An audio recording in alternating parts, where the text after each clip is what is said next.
Cara, se você vai ver todas as pesquisas, assim, o que realmente melhora muito o resultado de prova é esse negócio de tutoria individual, né? Ser rico é uma habilidade que se ensina ou é só talento e sorte? A grande questão é, o estudante consegue aprender usando rede social ou Instagram? Não. Quando eu ganhei a medalha, cara, eu não tinha nenhuma referência, assim, que eu poderia ganhar alguma coisa no nível nacional. O maior mito de estudar vestibular, que você tem que assistir todo o conteúdo, cara. E a gente que empreende, a gente precisa ter muita disciplina. Então, quando eu fujo muito do que eu me proponho, quando eu não consigo me controlar, isso me deixa muito mal. Começa mais um MestreCast, onde eu sou Alexandre do Bugras. Eu sou o Felipe Baldi. E nós estamos trazendo para você o futuro da educação. E hoje nós temos um episódio um tanto quanto especial, né, Felipe? Hoje os convidados somos nós dois. É algo diferente. Vocês pediram, a gente está atendendo o pedido de vocês. Alguém pediu, Ale? A gente pediu, no caso. Mas, pô, cara, a gente tá aqui entrevistando, talvez você já se perguntou quem são esses caras, por que eles acham que eles têm moral aí pra fazer um podcast de educação. E a real é que a gente não tem tanta moral assim, é mais porque a gente ama educação e a gente trabalha com isso e a gente passa 24 horas por dia estudando isso. Mas a gente está construindo o futuro da educação. Então, algo que a gente tem diferente, eu acho que o que nos uniu foi, de fato, essa vontade de fazer uma educação diferente do que a gente vê hoje por aí. Exato, e tem muita gente legal fazendo isso e essas pessoas não têm voz, então é por isso que a gente começou o podcast e tal. E, cara, eu com a parte de pré-vestibular, o Felipe com a parte da educação financeira, a gente diariamente respira isso, a gente só pensa nisso, como que a gente faz para usar a tecnologia para melhorar o futuro da educação, para fazer com que todo mundo no Brasil tenha acesso a uma educação de qualidade e conseguir fazer um país melhor. E aí, hoje, especialmente, a gente vai estar trazendo para vocês, contar um pouquinho da nossa história e responder várias perguntas que trouxeram pra gente lá no nosso Instagram, no Instagram do MestreCast, pra gente conseguir estar atendendo aí o público. E se você não segue aí no canal, o que tem que fazer, Felipe? A gente tem que seguir a gente no Instagram, @mestre.cast, e também seguindo agora aqui, né, no nosso YouTube. Né? Já curte o vídeo aí que a coisa vai ser boa. O vídeo também. Garanto pra você. Não, eu tô muito feliz, assim, com o resultado que a gente teve nos últimos meses já, né, de episódios, assim, a galera muito engajada, muita gente comentando, muita gente elogiando. Então, esse é só o começo do que a gente começou a fazer e construir com esse projeto nosso, né? Cara, tô com 4.300 seguidores já? Quase 5 mil já. Quase 5 mil já. Quanto que legal, cara. Tudo orgânico, né, cara? Tudo orgânico. Não botamos real. Do GigaCast, que é o meu outro podcast, eu tenho acho que uns 14 mil, mas eu paguei. Eu botei um anúnciozinho aqui. O nosso tá melhor que o GigaCast. Que bom. Pô, teve um vídeo que deu 1,5 milhões, né? Já quase 2 milhões, 1,9 e mais de 2,5, eu acho, no TikTok. 2,3. Sério, cara? Que legal, velho. Pô, tô de parabéns. Bem, vamos lá. Vamos começar. Hoje eu sou pró aqui de ficar perguntando a história dos outros, então eu vou perguntar a história do Felipe. Felipe, você já falou aqui no episódio que você é nascido em Belo Horizonte, certo? De BH. Vamos ver quanto que eu lembro aqui, tá? Você é nascido em Belo Horizonte, você fez colégio técnico? Fiz colégio técnico, da FMG. Colégio técnico da UFMG, aí você passou na UFMG pra fazer engenharia química. Isso. Você era o nerdolão da sala, né? Não? Então, eu acho que eu sempre fui um nerd, assim, mas que conversava com todo mundo da sala. Eu acho que meus amigos mesmo não me viam como nerd, me viam como um cara que tirava nota boa, mas eu interagia com todo... sempre fui de conversar com todo mundo. Então, desde o cara mais bagunceiro eu conversava, até o cara mais nerd. Mas no grupo, assim, de amigos, eu era do grupo dos nerds. E pra quem não sabe, o Felipe acabou de correr a maratona de Boston. Fez 42 quilômetros em 2 horas e 46, assim, é coisa de maluco, cara. Você já corria desde que você era moleque? Onde que você entrou com essa história de corrida? Boa. Foi, inclusive, a escola que me inspirou, assim, a correr, porque quando eu tava na segunda série, eu lembro que a escola promoveu uma corrida com os alunos e eu fiquei em terceiro lugar. E, cara, eu sou muito competitivo, né? E aí eu fiquei em terceiro lugar, achei que eu ia ganhar uma medalha, eu amo medalhas, e eu não ganhei essa medalha. O primeiro ganhou? O primeiro e o segundo ganharam, o terceiro não ganhou. Falei, cara, como assim? Né? Primeiro, segundo e terceiro tem que ganhar. E aquilo me deixou muito frustrado de alguma forma, e aquilo ficou guardado. E aí, quando eu fui para a faculdade, mais ou menos ali, eu entrei no grupo de atletismo. Eu gostava de correr, e aquilo foi mexendo comigo, fui melhorando.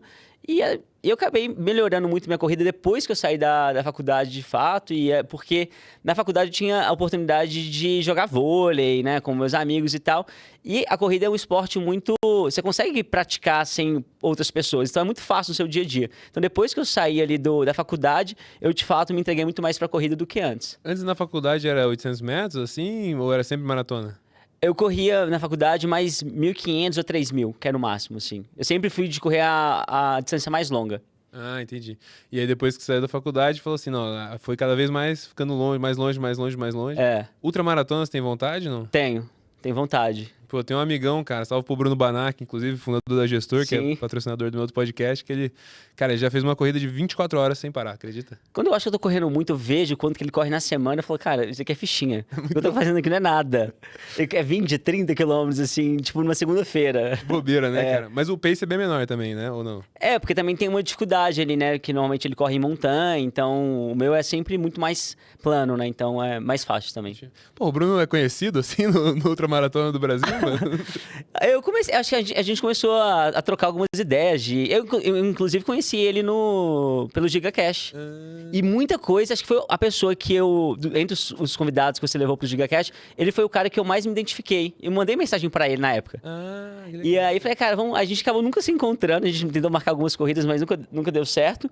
E, cara, ele falou, acho que ele era meio gordinho também quando ele era criança, tinha uma coisa assim, várias coisas que ele foi falando. Eu falei, cara, muito parecido com a minha história. Você era meio gordinho também? Aham, muito. Acho Até que. quantos anos? Putz, até. Eu lembro que na sexta série eu perdi 13 quilos. Tem uma história que foi bizarra, assim, que eu tentei chegar numa menina, que eu tava na sexta série, ela falou assim, não vou ficar com você, eu não vou ficar com você porque você é gordo. Meteu essa na tua lata. Na minha cara. E aí, de dezembro até janeiro né, tipo, em 2 meses e pouco, eu emagreci 13,6 quilos. Eu cheguei... E você acredita que eu peguei a menina depois? É mesmo, cara. Porra, toma essa, ó, essa volta por cima. Ô, e você sente que, cara, quando você, sei lá, ficou um pouco mais saudável, assim, nessa época e tal, tua performance acadêmica melhorou ou não? Necessariamente. Eu acho que melhora muito por conta da confiança que você tem em você mesmo. Então, hoje, acho que, cara, assim, as pessoas que falam, não tem uma aparência física, que pode ser até o estereótipo, cara, mas querendo ou não, você quer se enquadrar no que as pessoas julgam como o adequado. Então, eu fiquei muito mais confiante depois disso, assim. E hoje até, assim, hoje um grande desafio que eu tenho pra mim, porque eu tenho a cabeça ainda de gordo, assim, de querer comer muito. Esse é o maior desafio que eu tenho hoje, mental às vezes. Quando eu como demais, me mostra que eu não tô sendo disciplinado o suficiente. E a gente que empreende, a gente precisa ter muita disciplina. Então, quando eu fujo muito do que eu me proponho, quando eu não consigo me controlar, isso me deixa muito mal. Então, mostra assim, cara, você não tá tendo disciplina com base, você não tá conseguindo controlar o quanto que você come. Você vai conseguir controlar o quê? Você quer controlar seu time? Então, passa muito esses pensamentos na minha cabeça. Então, assim, o que eu posso fazer comigo mesmo, e a corrida é muito isso, cara. A corrida é você contra você mesmo. Não tem como falar, foi o cara ali que não passou a bola pra mim, foi o cara que levantou mal pra mim. Não, cara, é você. Só depende de você. Então, assim, a corrida é um esporte, tipo, muito individual, nesse sentido, que só depende de você. Vai lá e treina e faz. Não tem nem colocar desculpa em mais ninguém. E quanto você come ou como você gerencia os seus hábitos, depende exclusivamente de você. Então, isso mexe muito comigo porque, putz, quando você tem uma empresa, você precisa ser exemplo pro time. Você precisa mostrar que, cara, você está cobrando deles ali, você também tem que mostrar que você faz, que você passa por dificuldades, que não é mais fácil para você. Você está fazendo porque você tem que fazer, né? Inclusive, se você é gestor de escola, tá assistindo, muito importante isso. O pior sentimento que pode ter do time é tipo, pô, esse cara tá ganhando dinheiro nas minhas costas, né? Tem que ser tipo assim, pô, velho, esse cara tá se matando junto comigo. Né? Esse cara tá, tipo, tudo que ele faz, quer liderar pelo exemplo, né, cara? Mas vamos voltar pra educação aqui, senão a gente vai longe na outra história. Cara, e você... Qual que era a cultura na tua escola, cara? Vamos pegar na UFMG, assim, tipo, o que era legal? O que fazia você ser popular na escola? Você fala mais na escola, né? Na escola ou na faculdade? Na escola. Na escola? No técnico, no ensino médio. Pô, não era tirar notas, assim, na minha escola. É uma escola municipal, pública. Então, tirar nota não era visto como algo negativo, mas também não era o que era visto como popular. Eu acho que na época ali, ser popular era muito... Você tá no grupinho da galera que saía, que ia pras festas, que conseguia estar ali no rolê. Eu ficava muito naquele meio, na meiuca ali, assim, não era o mais popular, mas eu me destacava, assim, pelo esporte também, já tinha algum destaque pelo esporte. No vôlei? Na época eu jogava vôlei e handball. Uhum. E então, acho que isso me dava um certo acesso às pessoas. Normalmente também a galera mais popular pratica esporte. Então o esporte sempre esteve muito presente na minha vida. Cara, você já viu algum colega que você tinha na época, assim, que, pô, do nada começou a tirar umas notas muito boas, assim, ou você sente que ficou mais... A maioria da galera ficou muito... normal durante todo. Sei lá, teve alguma coisa que aconteceu que você já viu na escola que fez realmente mudar um aluno que ia mal pra virar um aluno que começa a ir bem, assim? Eu não consigo lembrar de nenhum, cara. É muito engraçado isso. Deixa eu pensar aqui. Cara, eu acho que teve alguns exemplos, inclusive com a Olimpíada. Quando. Acho que um amigo mais próximo meu, assim, quando ele ganhou alguma medalha, acho que, inclusive Lucas Bolivar, um amigo próximo, assim, que eu tinha, depois que ele ganhou uma medalha numa Olimpíada de Matemática, ele virou meio que a chavinha, assim, ele começou a ir melhor nas matérias porque aumentou muito a confiança dele. Então, por isso que eu acredito muito no poder de uma Olimpíada. E isso aconteceu comigo também. Assim, já tinha um padrão bom, assim, mas depois que eu ganhei uma medalha, aquilo despertou muito o meu potencial. Mostrou, putz, aqui, beleza, eu sou bom, mas, cara, eu ganhei agora uma medalha no nível nacional. Então, assim, eu sou melhor do que eu imaginava que eu era, porque você tem uma referência maior no nível nacional. Mas, assim, da água pro vinho, assim, eu nunca tive. O que eu tenho de experiência, cara, é com meu irmão, Pedro. Ele, cara, ele era o aluno, assim, mais atrapalhado. Os professores chegavam e falavam que ele era a ovelha negra da família. Pra mim, assim. Usava até esse termo ali que, né, as pessoas consideram, né, incoerente, racista e tal. E aí, minha mãe mesmo falava isso com ele. E aí, depois que ele formou, ele mesmo fez uma faculdade que, tipo, não é das melhores, mas depois que ele se formou, cara, ele começou a estudar muito, fazer curso, escrever, e eu acho que isso traz para mim muito um aprendizado que, às vezes, a escola não valoriza as habilidades completas dos alunos. Foca muito ali só no modelo tradicional, português, na matemática, na nota que ele está tirando, e não valoriza a criatividade. Meu irmão é super criativo, tinha um poder de liderança, de questionamento. Ele que era, tipo, o líder da sala. Esse é o da fofoca ou é o personal? O personal. Caraca.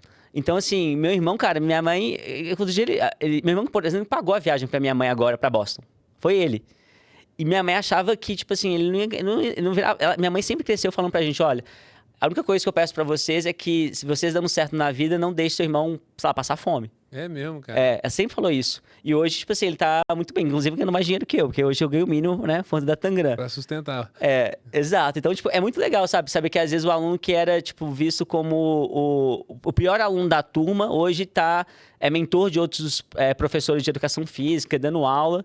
E mudou muito. Eu não conseguia nem fazer uma apresentação na escola. Hoje ele faz palestras. Então, assim, eu tenho muito orgulho do meu irmão. Que maneiro, cara. E isso eu já vi bastante também, né, galera? Depois que sai do ensino médio, tem uma mudança radical ali, né? Porque ela consegue realmente se encontrar. Fala assim, pô, esse aqui é o caminho que eu consigo seguir e tal. E você, quando você saiu do ensino médio, cara, você foi fazer engenharia química, de onde você tirou essa ideia?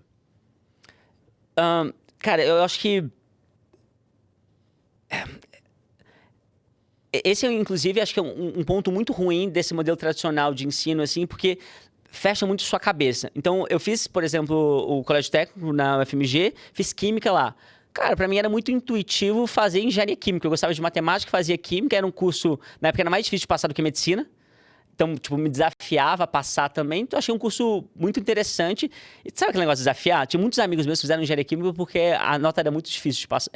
A nota de corte era muito alta. Entendi. E aí, cara, eu adorei. Eu faria de novo o curso, eu achei o curso muito bom. Inclusive, tipo, várias engenharias, eles são muito criticadas na FMG por conta dos professores. O meu curso foi muito bom, professores excelentes. Então, eu não tenho nada a criticar do curso. Mas aquele ponto de, tipo, você ir muito com a manada...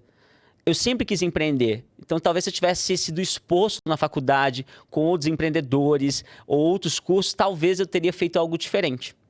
E qual que era o teu nível de educação financeira com 17 anos? Cara, minha família sempre falou que eu era, tipo, sempre fui o pão duro, né? Pão duro da casa, assim. Então, eu sempre vi muito os problemas que meus pais tinham financeiros, porque eles gastavam, nunca tive... Meus pais não fizeram faculdade. Com o que eles trabalham?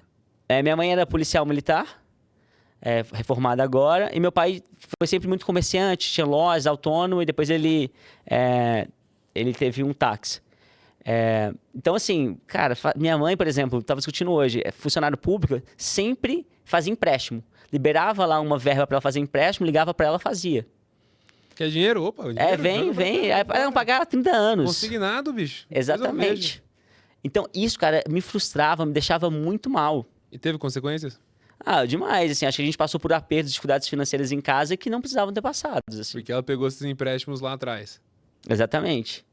E, cara, assim, passamos por uma situação muito difícil em casa, sem necessidade. Porque ela tinha um salário bom, por mais que eu tenha 2 irmãos e uma irmã, né? Então uma família grande, é difícil sustentar muitos filhos, mas não tinha necessidade de passar pelas dificuldades que a gente passou. E eu sei que tem muitas famílias também que o pessoal fala assim, a educação financeira é só para rico.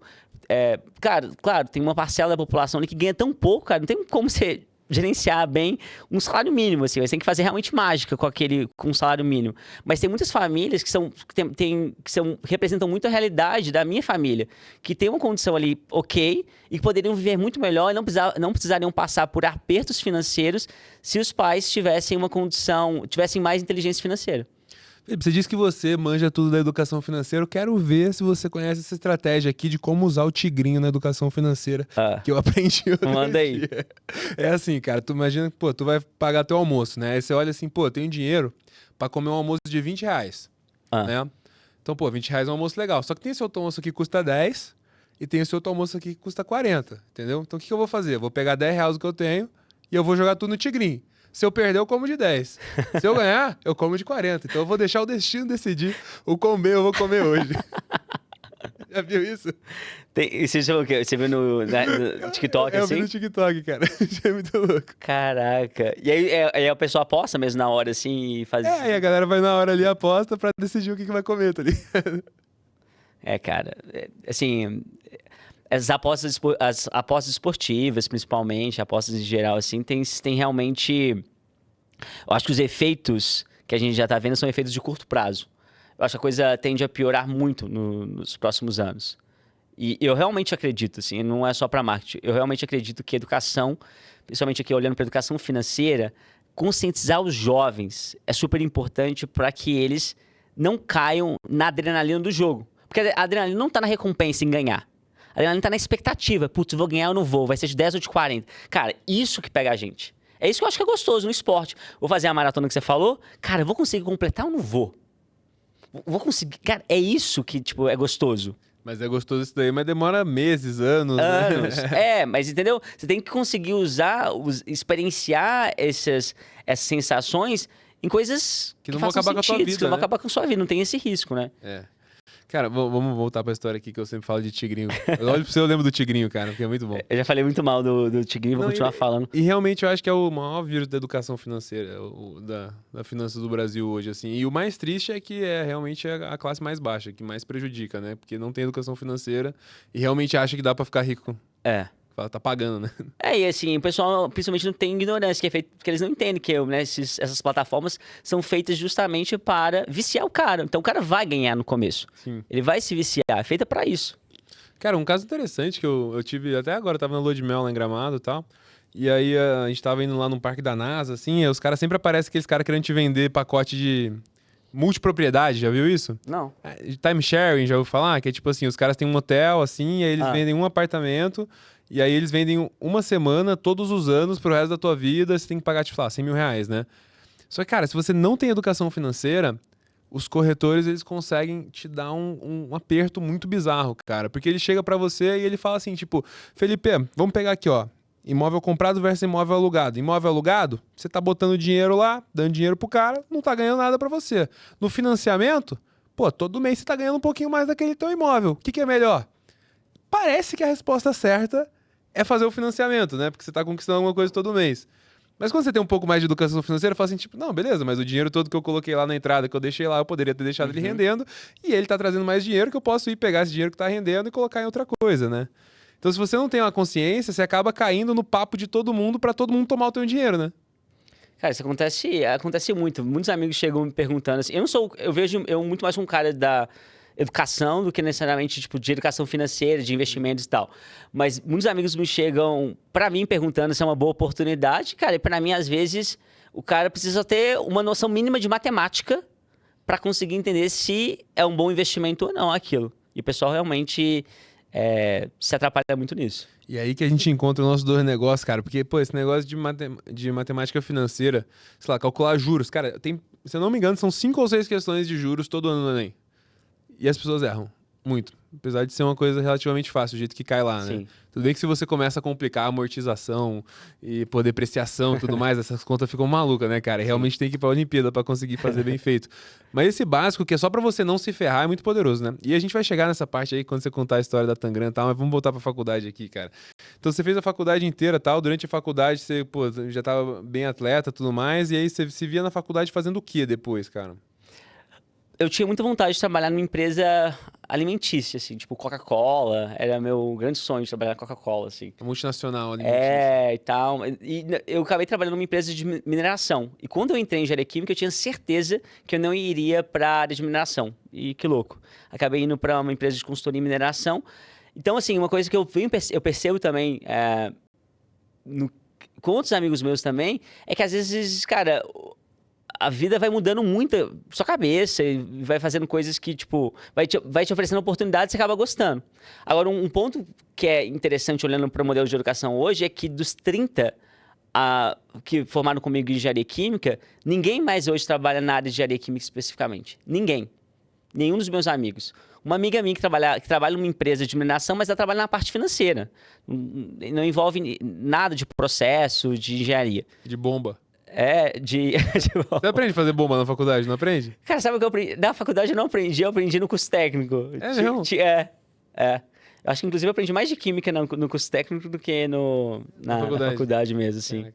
E aí ninguém mais trabalha, então? Cara, ninguém, né? Então, assim, por isso eu acredito que os cursos, inclusive de engenharia química, precisam ser revistos.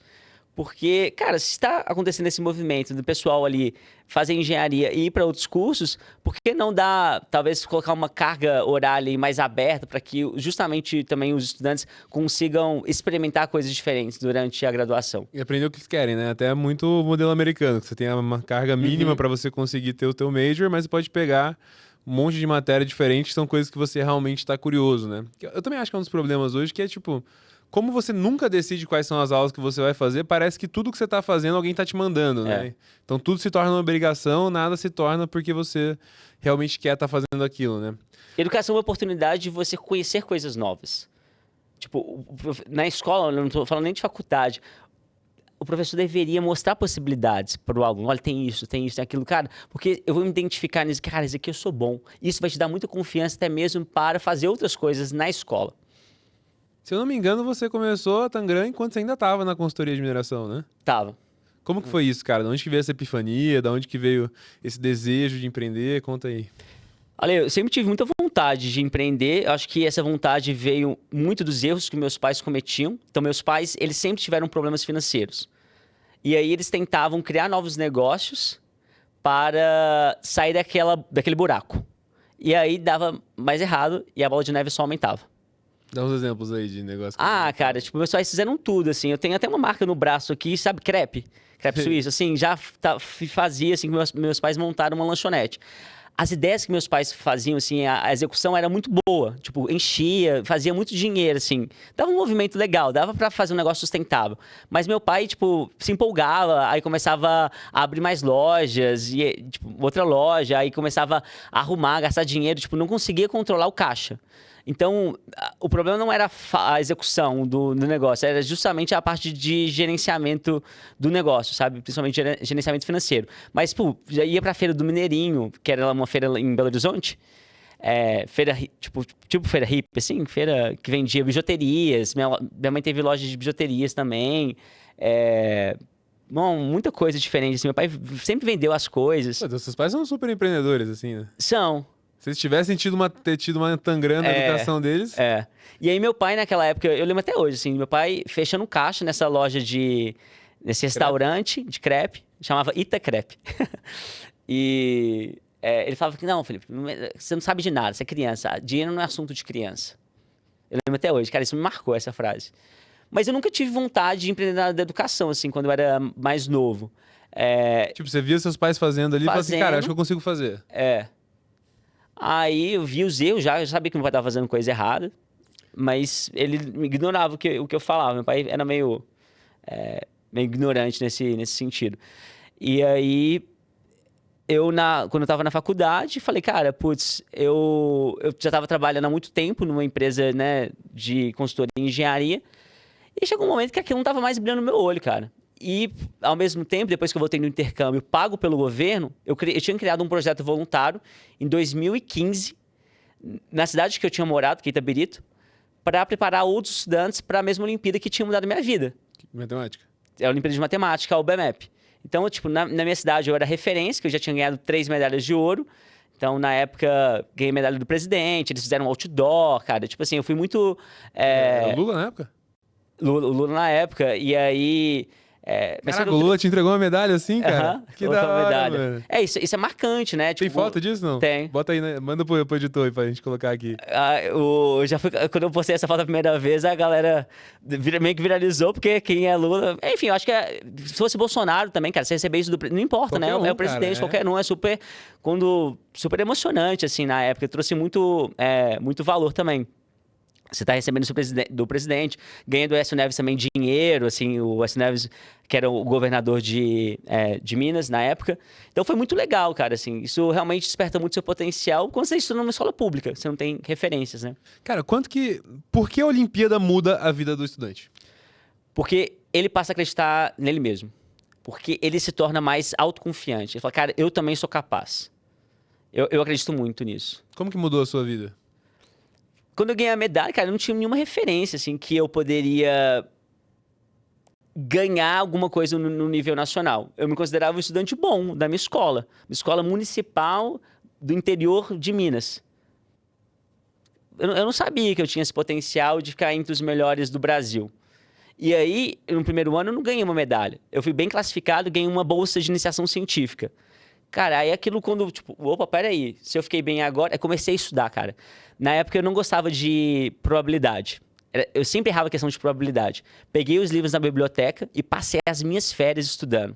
Sozinho. O livro mesmo, cara. Tipo assim, não tinha a facilidade que a gente tem hoje que você consegue aprender com um chat GPT da vida. Depois ele fala que ele era popular ainda. E aí, cara, eu passei a estudar as férias inteiras. E, cara, eu fui lá e ganhei uma medalha de ouro. Eu lembro até hoje, cara. Foi um dos momentos mais emocionantes da minha vida. Tipo, assim. você foi de nenhuma medalha pra ouro. Pra em ouro. um ano. Isso. Caraca, bicho. E você sente que a Olimpíada é bom só pros alunos que ganham ou pra todo mundo que participa tem um impacto positivo? Pra todo mundo, assim. E quanto mais próximo, melhor. Porque o cara, putz, aquele era o Felipe ali, cara. Que beleza, eu tirava a mesma nota que ele. Se ele ganhou, eu também posso ganhar. Cara, a mesma coisa acontece, por exemplo, quando um amigo meu que corre, tô correndo junto aqui com ele, meu amigo, isso aconteceu, um amigo meu correu em 2 horas e 46, falei, uai, putz, vou correr também. Então, quando você tem uma influência muito próxima, que você sabe que o cara não é muito melhor do que você, ou tipo, tá no mesmo nível que você, se ele ganhou, eu também posso ganhar. Então, isso estimula muitas pessoas, inspira, né? E a Olimpíada não é só bom para mim, é bom para toda a minha escola. A minha escola depois passou a ter outros medalhistas. A minha cidade, depois que eu passei a fazer aquele programa de preparação para os estudantes para a Olimpíada Nacional, a gente foi de 2 para 9 medalhas no ano, em 2 anos. Passou de 2 medalhas para 9 medalhas. E os alunos que tinham ganhado por conta desse programa que eu criei, eles passaram a ser professores também. Do próprio programa? Do próprio programa, voluntário. Então, é muito legal, porque eles viram ali o impacto que esse programa que eu tinha criado na cidade tinha gerado na vida deles e eles queriam, de alguma forma, compartilhar também e ser parte disso. Cara, que maneiro, velho. E aí você fez esse programa e tal, e o que vocês faziam exatamente? Assim, vocês davam umas aulas de graça? Isso. E, Ale, eu acho que mais importante do que as dicas que eu dava para os alunos, olha, porque, por exemplo, na prova da UBMEP, o objetivo é que você responda a letra D. Mas a letra D é muito difícil. Meio que você tem que montar um algoritmo ali, tipo, generalizado para todos os casos. Mas a prova é muito legal porque ela vai te ajudando a chegar na letra D. Então, essa é a dica maior que eu tenho, porque eu fiz muitos anos essa prova. Mas mais importante do que essas dicas que eu dava para os estudantes, eu acho que eu já era meio coach, assim. Então, assim, eu já inspirava muito eles. Galera, tipo, eu tomei... Recuperação? Na verdade, eu repeti de ano, né, no terceiro período. Você repetiu de ano no terceiro período? No terceiro período. Que isso, cara? O que aconteceu? Minha mãe viu que eu tava fraco e aí ela falou assim, eu acho que é melhor... Tipo, eu chorava muito, assim, e eu sempre fui muito competitivo. Então, como eu não conseguia fazer as continhas, eu não conseguia ler bem, minha mãe mesmo pediu pra eu repetir de ano. Então, quando eu conto essa questão que eu não era o cara com mais facilidade, que eu não, tipo, não era um gênio, as pessoas se identificam muito e falam assim, putz, se ele conseguiu, eu também consigo. Então, acho que isso foi mais importante, sabe? Tipo, para além do conteúdo, ensinar o conteúdo, é o fato de ter uma referência e ter alguém que mostra que, tipo, não é muito diferente. Por isso que eu acho que a vulnerabilidade é algo que realmente une as pessoas. Claro, tem que ser uma vulnerabilidade também verdadeira. Você ficar inventando, pagando de coitadinho, não vai convencer ninguém. Quando é algo realmente verdadeiro, a pessoa consegue ver isso em você. E isso, de alguma forma, foi motivando esses alunos. Pô, que legal, cara. E aí você começou aí, e como que isso transiciona pra Tangram? E, cara, eu tava no momento que eu tava trabalhando nessa empresa. É uma empresa muito boa, cara. Eu sou muito grato, assim, aprendi muita Qual que coisa. é o nome? Hatch. Hatch. Consultoria pra mineradoras. Basicamente, hoje eles atendem, tipo, diferentes tipos de empresa, mas em Belo Horizonte, Minas em específico, era mais para mineradoras. Cara, eu não tava brilhando mais meus olhos. E aí eu sabia que esse programa que eu tinha começado, cara, era algo que realmente eu fazia de graça. E eu sempre gosto de contar isso, porque para mim, fazer trabalho voluntário era algo para as pessoas que não tinham nada o que fazer. E aí no começo eu achei que eu tava fazendo isso para as pessoas. Mas não, eu tava fazendo pra mim mesmo, cara. Porque aquilo me preenchia de alguma forma e mostrava que minha vida tinha mais valor. Sei lá, eu tava sendo útil. Cara, era aluno chorando, o pai me agradecendo, sabe? E aquilo me preenchia de uma forma que não me preenchia na Hatch, onde eu trabalhava. Aí eu falei, cara, e se eu criasse alguma coisa realmente que, tipo, as pessoas me veem como alguma referência, que é na área da matemática, eu sempre tive vontade de empreender. O nome Tangram, inclusive, eu escolhi ele em 2006. Quando eu participei lá em Ouro Preto, em Minas Gerais, de um congresso ibero-americano de matemática. Aí a professora mostrou lá o Tangram e eu vi que ela falou que poderia montar com 7 peças de um Tangram, você consegue montar mais de 5.000 figuras diferentes. Aí na hora que ela falou isso, caraca. E aí, cara, tipo, falei, Tangram, falei, achei um nome forte. Eu falei, cara, quando tiver uma empresa, vai chamar Tangram. Põe na edição aí um monte de jeito diferente de fazer Tangram, por favor. Aquilo me marcou muito. Eu sempre tive vontade de empreender. Então ficou na minha cabecinha ali, cara. Eu imaginava que eu ia empreender com uns 40 anos, assim. Aí, cara, eu, tipo, tava naquela lá. Aí veio pandemia, tava fazendo um MBA em gerenciamento de projetos, tava aqui no Brasil mesmo. Falei, cara, tipo, vou começar. Aí comecei, tipo, e aí aprendendo mesmo, sabia nada, né, nessa área de startups. Acho que se eu soubesse o quão difícil é, eu não teria nem começado. Então a ignorância é uma bênção nesse sentido. E, cara, chamei alguns professores que tinham sido medalhistas nacionais e internacionais de matemática, então fazia um marketing legal com isso. E aí eu fui entendendo, né, de gamificação, porque minha vontade sempre foi, eu decidi empreender por um motivo.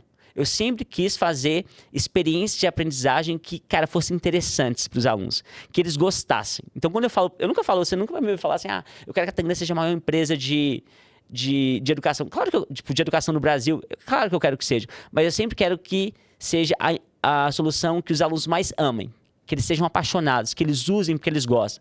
Porque a minha vontade é fazer com que o momento de estudo seja uma experiência memorável para ele.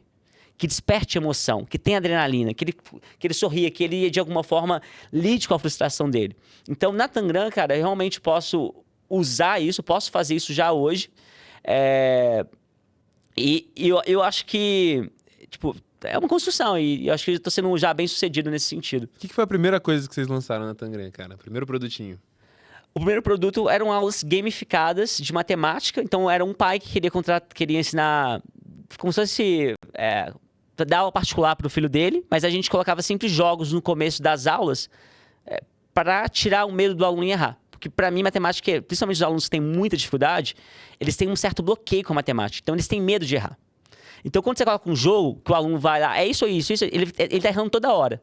E aí, ele meio que se acostuma com um erro, ele não, tipo, coloca tanto valor no erro.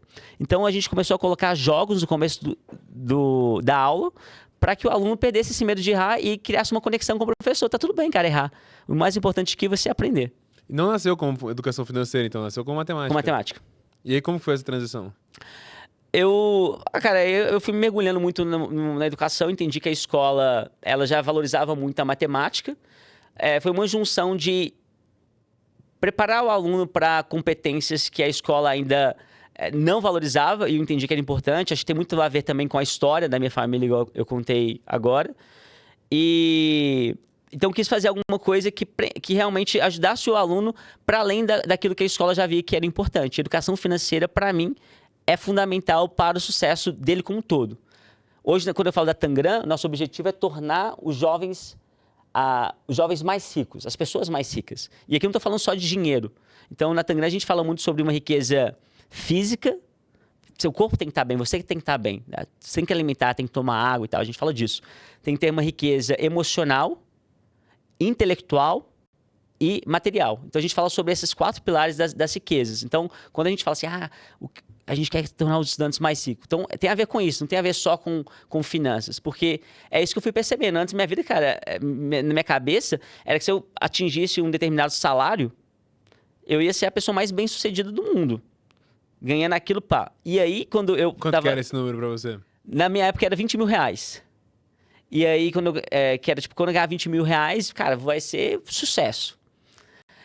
E aí, quando eu ganhei isso na empresa que eu tava, na Hatch, assim, e próximo disso, eu falei, cara, tipo, eu olhei pro cara e falei, putz, se eu ganhar muito mais e me tornar o presidente dessa empresa aqui, eu vou me sentir realizado? Não. Se eu for o presidente, o cargo mais, não vou me sentir. Eu quero fazer alguma coisa realmente que me dê significado. É isso que vai tornar a minha vida mais rica. Então, eu decidi empreender porque eu entendi que onde eu estava, cara, não ia ganhar mais dinheiro, não ia me deixar mais realizado. E esse tipo de riqueza você também traz pros alunos da Tangram? Total. Assim, a gente fala que, cara, riqueza não tem a ver só com o dinheiro. Claro, a gente também não quer romantizar isso, mas a gente mostra também as outras faces. Porque, principalmente de uma riqueza da pessoa se conhecer. Autoconhecimento pra gente, e eu fui entendendo isso com o tempo, autoconhecimento pra mim é o melhor investimento. Você saber o que você quer, por que você quer aquilo, te dá uma clareza muito grande pra você seguir os seus passos na vida. Pô, que maneiro, cara. E aí vamos pegar um pouco de Tangram agora, que cara, como é que tá o produto hoje, o que o aluno consegue fazer, o que a escola consegue fazer, faz uma descrição aí pro público.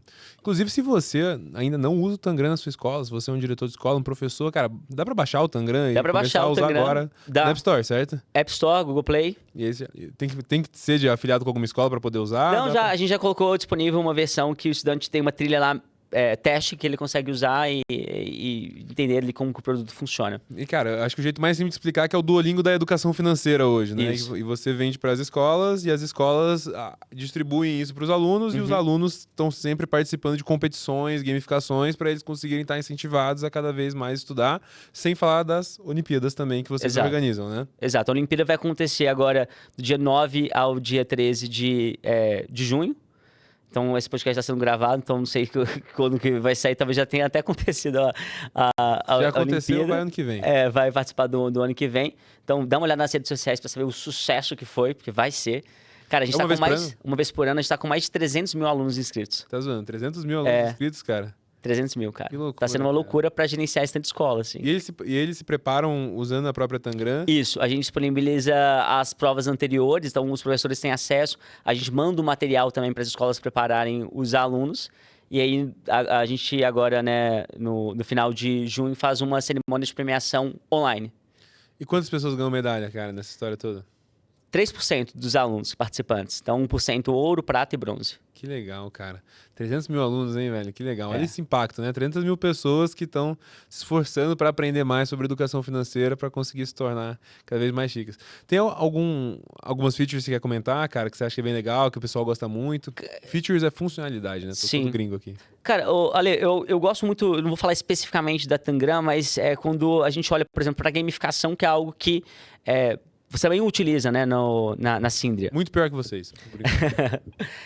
Mas eu acho que alguns conceitos são fundamentais e o que eu vou falar aqui agora, o que eu achei mais interessante, não foram ideias que eu tive, nem ninguém do meu time teve. Que eu acho que a escola, qualquer empresa precisa fazer é parar, fazer entrevistas, escutar o usuário ou perceber o comportamento deles. Então eu vou falar aqui de duas coisas que eu acho que é legal, que eu fui percebendo em relação ao comportamento dos estudantes. Porque quando a gente fala de gamificação, o objetivo aqui é utilizar estratégias de jogos para direcionar o comportamento do estudante. E aí a gente tem que utilizar sentimentos que são inerentes ao ser humano.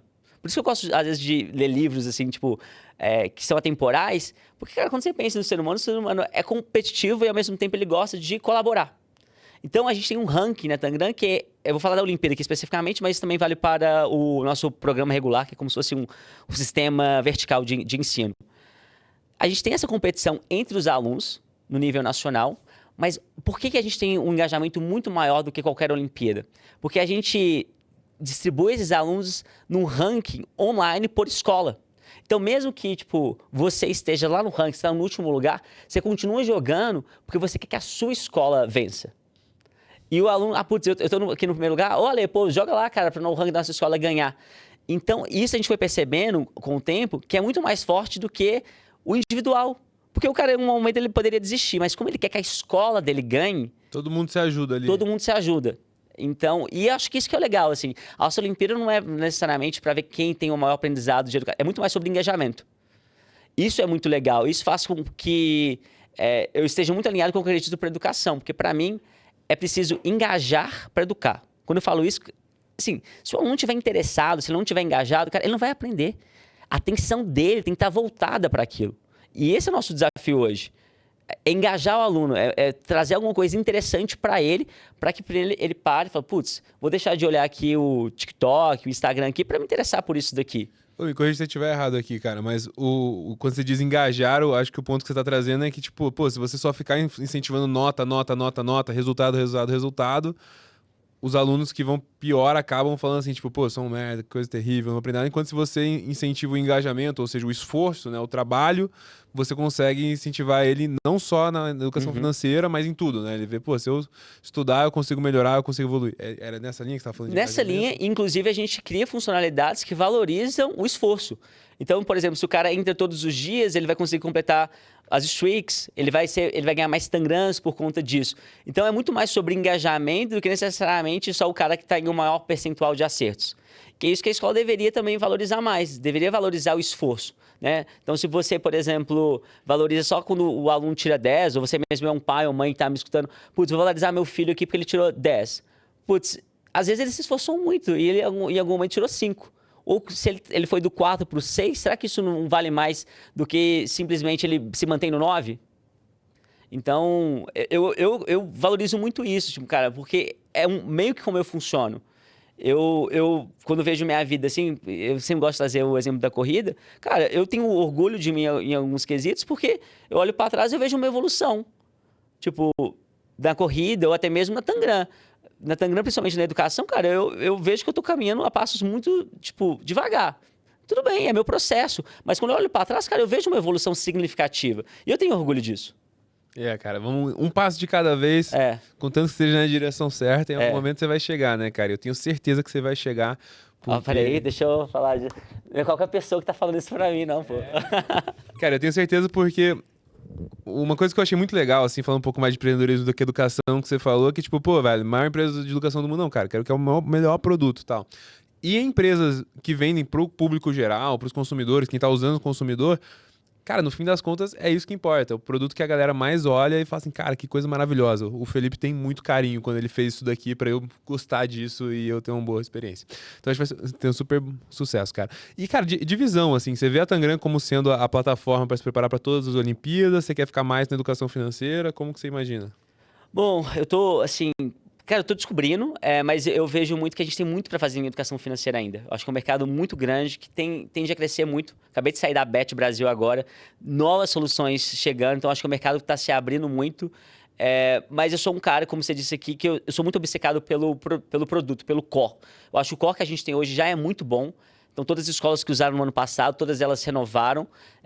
Estamos caminhando devagar, mas eu acho que um produto bom, ele é um grande diferencial, assim, no longo prazo. Que legal, cara. Bem, beleza. Acho que a gente não tá com tanto tempo, agora vamos cortar um pouquinho Agora eu quero inverter um pouquinho, pô, porque eu vou fazer perguntas que realmente tenho curiosidade. Fechou, vambora. Tá? Ale, uma coisa que, assim, acho que depois eu quero ir um pouco para a sua infância, mas antes eu quero começar porque eu quero chegar lá. Cara, uma das características suas que mais são marcantes para mim é a sua autoconfiança. Acho que você é um cara muito confiante, isso eu acho muito legal. E, ao mesmo tempo, sua humildade. Eu acho que você é um cara que fala as coisas muito tranquilo, assim. E isso, eu acho muito legal essa combinação de confiança com humildade. Você foi sempre assim? Ou em algum momento você teve que se adaptar para o que você aprendeu com alguns problemas que você teve na vida? Ô, fico feliz com o elogio aí, cara. Obrigado. Mas, cara, não, eu acho que, na verdade, quando você vê as pessoas que não têm humildade são as mais inseguras, na verdade, né? Já parou pra pensar nisso?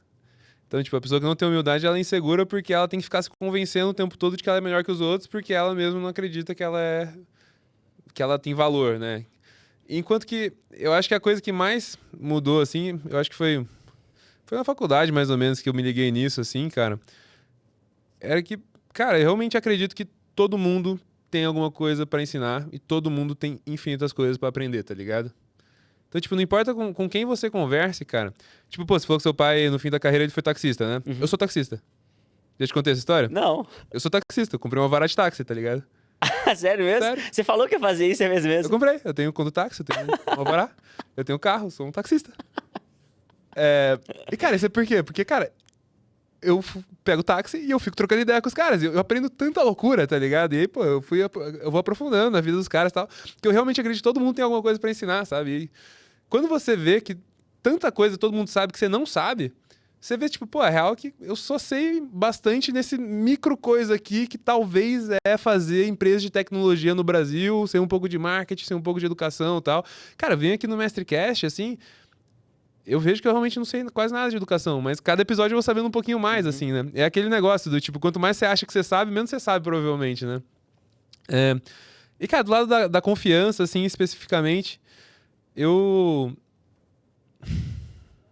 Cara, honestamente, eu sempre fui um pouquinho à frente na minha turma, assim. Então, eu tive muita sorte que meu pai trabalhava na Ford, e aí ele foi transferido pra morar nos Estados Unidos quando eu tinha 2 anos. E aí eu morei lá por 2 anos e eu aprendi inglês antes do português, assim. Eu voltei, fui morar lá em Campos do Jordão, que é inclusive onde eu acabei de casar. Amo Campos do Jordão. E aí, cara, não falava português, eu aprendi a falar português em 1 ano e aí eu ganhei o prêmio de melhor aluno do infantil, tá ligado? E aí aconteceu Quantos anos? Eu tinha 4, 5 anos. E aí aconteceu exatamente o que você falou, assim, né? Você acredita que você consegue fazer as coisas, que... Tá, aprendi uma língua nova em 1 ano, tá ligado? Eu falei, pô, acho que eu consigo aprender. E aí, cara, minha mãe teve uma brilhante sacada também de me colocar no Kumon. Você fez Kumon? Não fiz. Cara, Kumon é muito bom. Eu realmente... Eu não sei se existe um Kumon moderno, ou se o Tangram é o Kumon moderno, talvez, não sei. Só que, cara, você saber um pouquinho a mais do que a sua sala faz você ter muita confiança, né? Eu não sei se eu sou muito mais inteligente que as pessoas que estavam na minha sala, mas em matemática eu estava sempre um passo à frente, entendeu? Então eu já ficava mais confiante, eu conseguia aprender as outras coisas e tal, tudo mais. E a outra coisa também, cara, que apesar de eu ter feito alguma coisa legal na minha vida, assim, eu... Bem, pra quem não sabe, eu tenho um irmão que ele é bilionário, né? Ele é o bilionário um dos bilionários mais novos do Brasil, chama Henrique do Bugras, fez empresa chama Brex e O tal. Henrique é o único irmão? É meu único irmão, assim. E, cara, crescendo, eu tirava nota melhor que ele, assim, e tudo mais. E aí, cara, ele teve sucesso estrondoso, assim, ele me ajuda muito, eu aprendi muito com ele. Mas a minha referência é sempre, tipo, pô, eu fiz alguma coisa legal, cara, mas eu tô tão longe de ser o melhor, tá ligado? Então eu tenho tanto a aprender, eu tenho tanto a trabalhar, assim. Mas, pô, o pouco que eu sei eu quero ensinar. E aí eu fico sendo cancelado no LinkedIn. Você acabou falando do seu irmão, eu tinha uma curiosidade que eu quero perguntar aqui agora. Porque eu acredito que a gente pode aprender em qualquer lugar, como você disse. E eu queria saber o que mais você aprendeu com o seu irmão, o Henrique, né, do Bugras, e o que ele mais aprendeu com você acha? Porque eu aprendo muito com meus irmãos também. Cara, meus irmãos são grandes referências pra mim. Cara, o meu irmão, ele aprendeu muito sobre como a vida funciona. Com o André Street, que é o fundador da Estônia, aquela empresa de maquininha verde que você já deve ter usado várias vezes. Assim, o André, quando meu irmão tinha 15 anos, ele programava desde cedo, assim, aí ele ganhou um hackathon, e aí ele começou a se envolver melhor, assim, aí ele chegou, e o André foi o primeiro investidor dele, mas o André, ele pegou muito ele embaixo do braço. E o André, ele é um dos empreendedores mais absurdos, assim, nessa época, eu acho que ele tinha 28 ou 29 anos, mais ou menos, e ele tinha fundado uma empresa chamada Braspag, ele já tinha vendido, ele já era multimilionário com essa idade, ele ainda fez a Stone e tal, e ele pegava o meu irmão, que é um moleque de 15 anos, e levava ele pra reunião de fundraising da Stone, assim, tipo, eu nunca faria isso. Eu nunca faria. Mas o André adotou ele. E aí o André começou a mostrar o caminho da vida pra ele. E aí ele começou a mostrar o caminho da vida pra mim. E o que é o caminho da vida que eu tô falando aqui, né? É exatamente o que a gente tava falando de educação financeira, assim. A primeira vez que eu pensei, pô, como é que faz pra ganhar dinheiro, né? Minha mãe é funcionária pública, meu pai trabalhava na Ford, então eu imaginava que esse era o caminho pra ganhar dinheiro, assim. Até que um dia eu vi um anúncio lá, acho que era no Facebook na época, falando assim, tipo, pô, fique rico e não precisa trabalhar com ações. E aí eu comecei a estudar um pouco sobre isso. E aí eu falei com ele, ele falou assim, não, bicho, você não sabe de nada, cara. Vem cá. Não que ações não seja o caminho, né? Mas ele falou assim, cara, você quer ficar rico rápido? Eu falei, quero. Ele não era rico nessa época ainda, né? Mas ele achava que ele sabia das coisas. Ele falou assim, cara, a coisa que mais vai acelerar pra você ganhar dinheiro quando você é muito novo é você conseguir criar alguma coisa, né? Então você vai ter ações de uma empresa. E aí, pô, se você cria a empresa, você tem a maioria das ações, né? E se você consegue fazer essa ação valorizar, você vai ficar rico muito mais rápido. Só que ela é muito mais arriscada. Então, meio que a vida é esse dilema, assim, né? Quanto risco que eu quero tomar e, pô, você conseguir escolher os riscos certos e quais são as suas habilidades pra você conseguir fazer com que esses riscos deem certo e se concretizem e tudo mais. Então, acho que essa foi a coisa que ele mais me ensinou, assim. E nessa época, cara. Pô, mano, eu não consigo não ser cancelado, assim, mas Ah, nessa época, a coisa que ele namorou por muito tempo, assim, e aí, nessa época eu ensinei ele a como ser um cara mais sociável, vamos dizer assim. Eu realmente eu era muito popular, cara. Eu fui colírio da Capricho, cara. é mesmo? Fui. Caraca, E olha. não foi qualquer Esses colírio, não, amizade- cara. O quê? Conta Tipo, mais. tinha colírio toda semana e Ah, tal, que era meio palhaçada, mas aí teve um campeonato que era o top 10 colírios do Brasil, tá ligado? Pra ver quem ia ser o novo colírio oficial, junto com o Dudu Surita, o Kaique, sei lá o que lá, o Federico De Vito, e eu tava nesse top 10, cara. caralho. Então eu era um Passando cara. palavrão aqui. Aí a Malu vai brigar com você, Vai né? brigar comigo. Então Cara, eu acho que essa é a minha principal habilidade, assim, que eu mudei de cidade, mudei de escola, acho que 10 vezes, de cidade de 14 vezes, assim, então eu sempre tinha que chegar e fazer vários novos amigos, Sempre assim. fazer sucesso. Cara, em 3 meses eu era um dos caras mais populares da escola, toda vez que eu mudava de escola.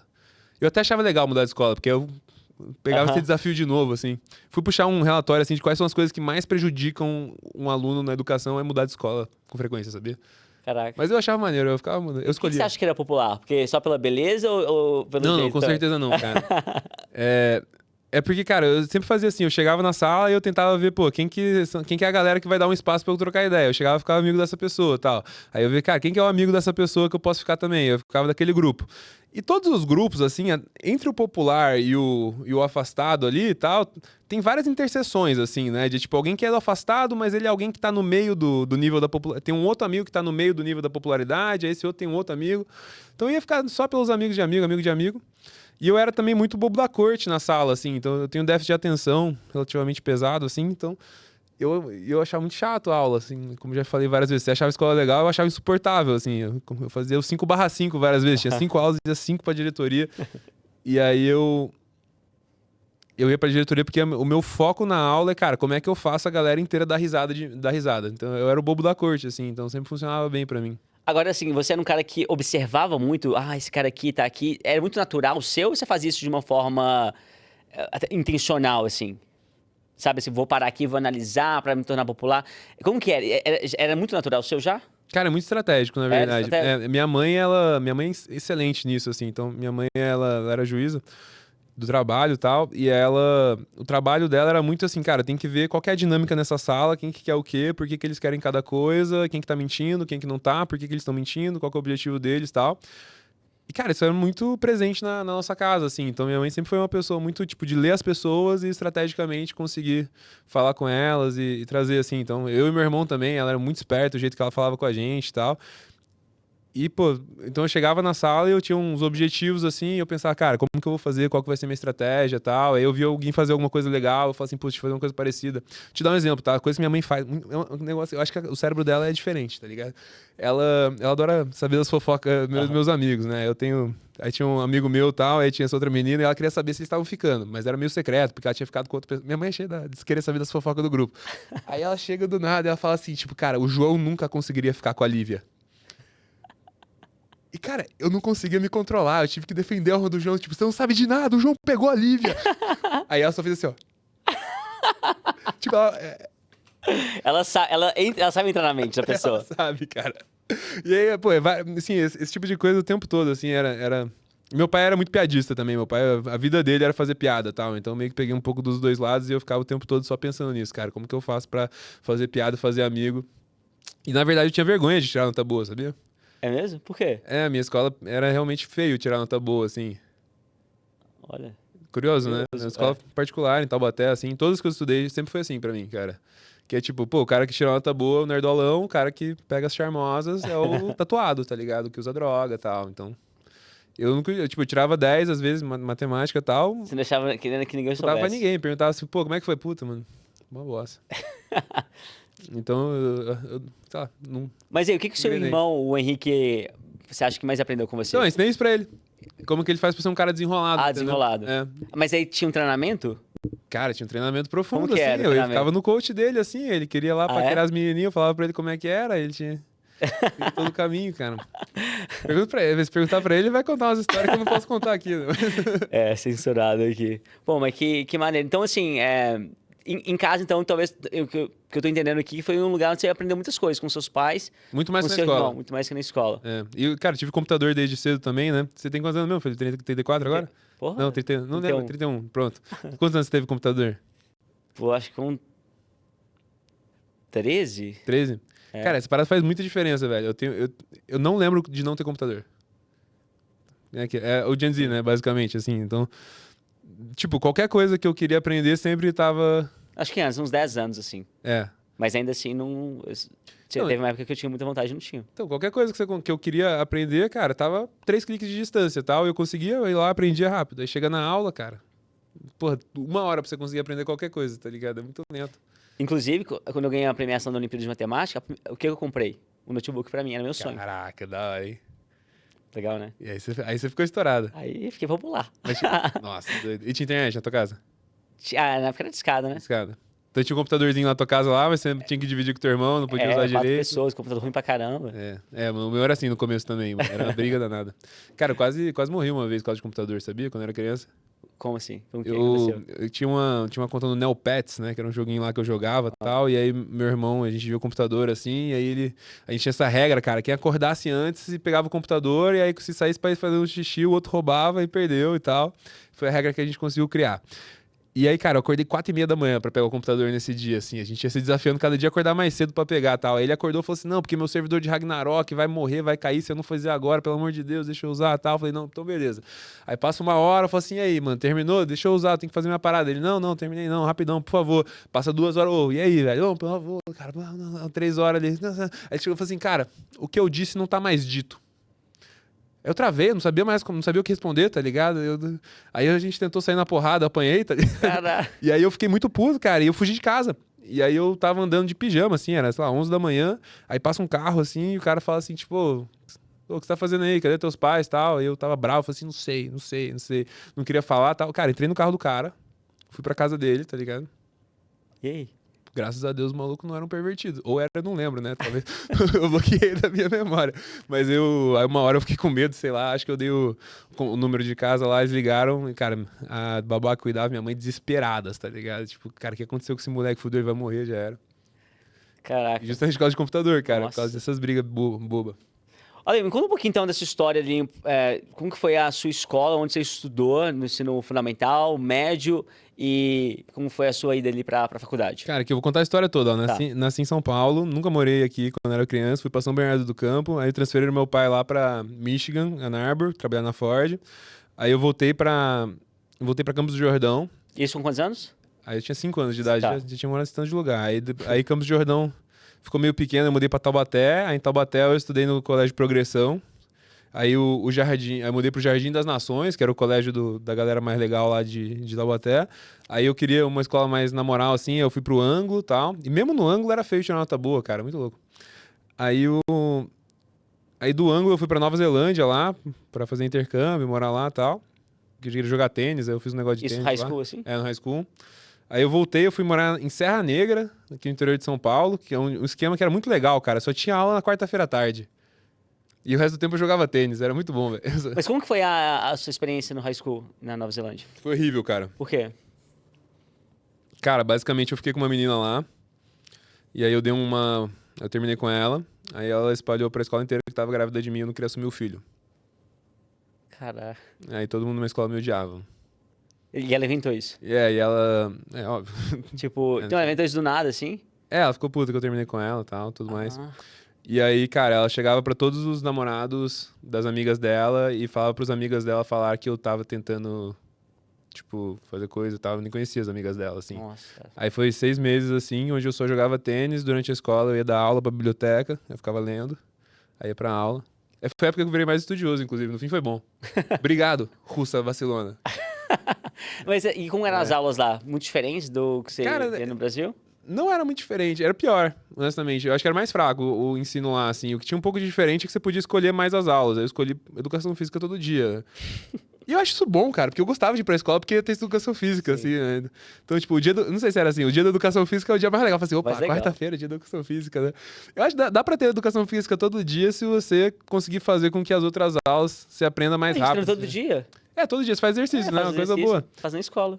Então, aí eles colocavam todo dia, eu adorava, cara, nessa parte, assim. Mas em sentido de, tipo, de aprender mesmo, cara. Eu lembro que a matemática era mais avançada, assim, então eles ensinavam cálculo no ensino médio, que é o que não faz no Brasil. Eu lembro que, curiosamente, as aulas de inglês, né, que é o correspondente do português aqui, era muito mais sobre escrever do que sobre gramática. Interessante. Que eu acho isso também extremamente válido, assim. Acho que a gente tem muito menos tempo de redação durante a escola do que deveria. O que você acha? Concordo. E eu tava falando que o meu irmão, ele começou a estudar, cara, meu irmão passou 12 anos da vida dele fazendo, até mais, né? Desde o ensino fundamental até a faculdade, eu não conseguia escrever uma frase. Ele ia fazer uma legenda no Instagram, ele pedia minha ajuda. Cara, depois que ele começou ali a trabalhar de fato com um tema que ele gosta, cara, meu irmão escreveu hoje super bem. Ele sempre foi analfabeto ali, não conseguia escrever, cara. Por isso, talvez falta esse estímulo do cara escrever mais. Durante a escola, né? Durante a escola. E, cara, e um negócio que eles faziam que era bem diferente também, que eu achava muito legal, é que você podia escrever sobre o que você quisesse. E esse é um negócio que eu não gosto da escola aqui no Brasil, pelo menos as que eu frequentei, que eles te dão o tema sempre pra você escrever, né? E, tipo, pô, faz sentido isso porque o professor, ele tá dando uma nota, né? Pra ele ter uma nota e pra nota ser justa, meio que tem que ter comparação entre os alunos, tal. Eu entendo por que é desse jeito e tal. Mas você acaba, tipo, pô, velho, não tô muito afim de escrever sobre, sei lá, a Copa do Mundo, tá ligado? Quero escrever sobre, deixa eu ver, nessa época, pô, se me faz pra escrever, pô, uma argumentação de por que o Federer era o melhor da história e não Nadal, tá ligado? Pô, eu ia me amarrar, entendeu? E, cara, curiosamente, hoje, uma das principais habilidades que eu tenho, que me trouxeram qualquer sucesso que eu tenho, é de escrever, cara. Sim. Que é, pô, você conseguir escrever Muito bem, muito bons posts no Você amarra LinkedIn, muito né? texto. Muito bom cara, escrever anúncio, por exemplo, um negócio que eu mando bem. Escrever anúncio, assim, de Facebook e Instagram, acho que eu sou um dos melhores do Brasil, assim, cara. Já escrevi tanto, eu já devo escrever mais de 600 anúncios, eu acho. Caraca. E eu me considero um dos melhores, mas mais de 500 deram errado, inclusive, só... Mas experiência, né? Experiência... mas o pouco que dá certo paga o sucesso da empresa inteira, assim, né? Você vê os posts do LinkedIn que a gente faz aqui, né, mano? A maioria dá errado, né? Sim. Mas um ou outro que dá certo. Mas paga o seu, a tudo. maioria dá quase todos É certo. os que você vê, cara. Hoje eu fiz vejo um. todos. Hoje eu fiz um, cara, postei hoje. Eu passei 3 horas escrevendo ele. E ele era basicamente pra falar. Quando eu tava crescendo, assim, eu via muito essa frase, assim, das referências da minha família, que é: a mulher gosta mesmo de bunda porque na bunda fica a carteira. Eu via muito isso quando eu era mais novo, assim. E eu ficava assim, cara, nada a ver. As meninas da minha sala não estão nem aí pra quem tem grana, quem não tem e tal. E na minha sala era um pouco mais endinheirado que a maioria das pessoas. Isso não traduzia em nada, assim, tá ligado? A galera que era menos endinheirada era mais popular, assim, os mais bagunceiros que tinham sucesso. E eu falava pra ele assim, não, cara, você fala isso só porque você é feio, fedido e velho, tá ligado? Então só as interesseiras vão querer você mesmo, entendeu? Se você fosse legal, ia ser diferente. E aí, cara, eu fiz um estudo e realmente eu estava certo, na verdade, né? Então... se você vai ver de fato o que mais influencia, assim, pra você encontrar uma parceira e tudo mais, a coisa que mais acaba com você é você ser fedido, sabia? É o número 1. Faz sentido. Aí o número 2, cara, é você ser muito arrogante, eu acho. E aí o terceiro é você ser obeso. Esses são os 3 principais piores, assim, e os 3 melhores é você ser confiante. O segundo melhor é você ser... Cara, não vou lembrar agora. Eu que eu escrevi o post esses dias aqui, né? Mas no fim das contas, aí eu fiz uma argumentação toda falando de tipo, pô, cara, se você quer... Acho que uma das coisas mais importantes da vida é você casar com a pessoa certa e tal, que vai ser quem vai ficar com você, vai ter o companheiro, depois fica mais velho. E, pô, passei 3 horas escrevendo essa parada, assim, cara, e o negócio pegou... Pô, tinha passado 2 horas, já tinha dado 12 likes, assim. O post bom pra mim é cada 1 minuto tem que dar um like, assim. Aí eu apaguei já.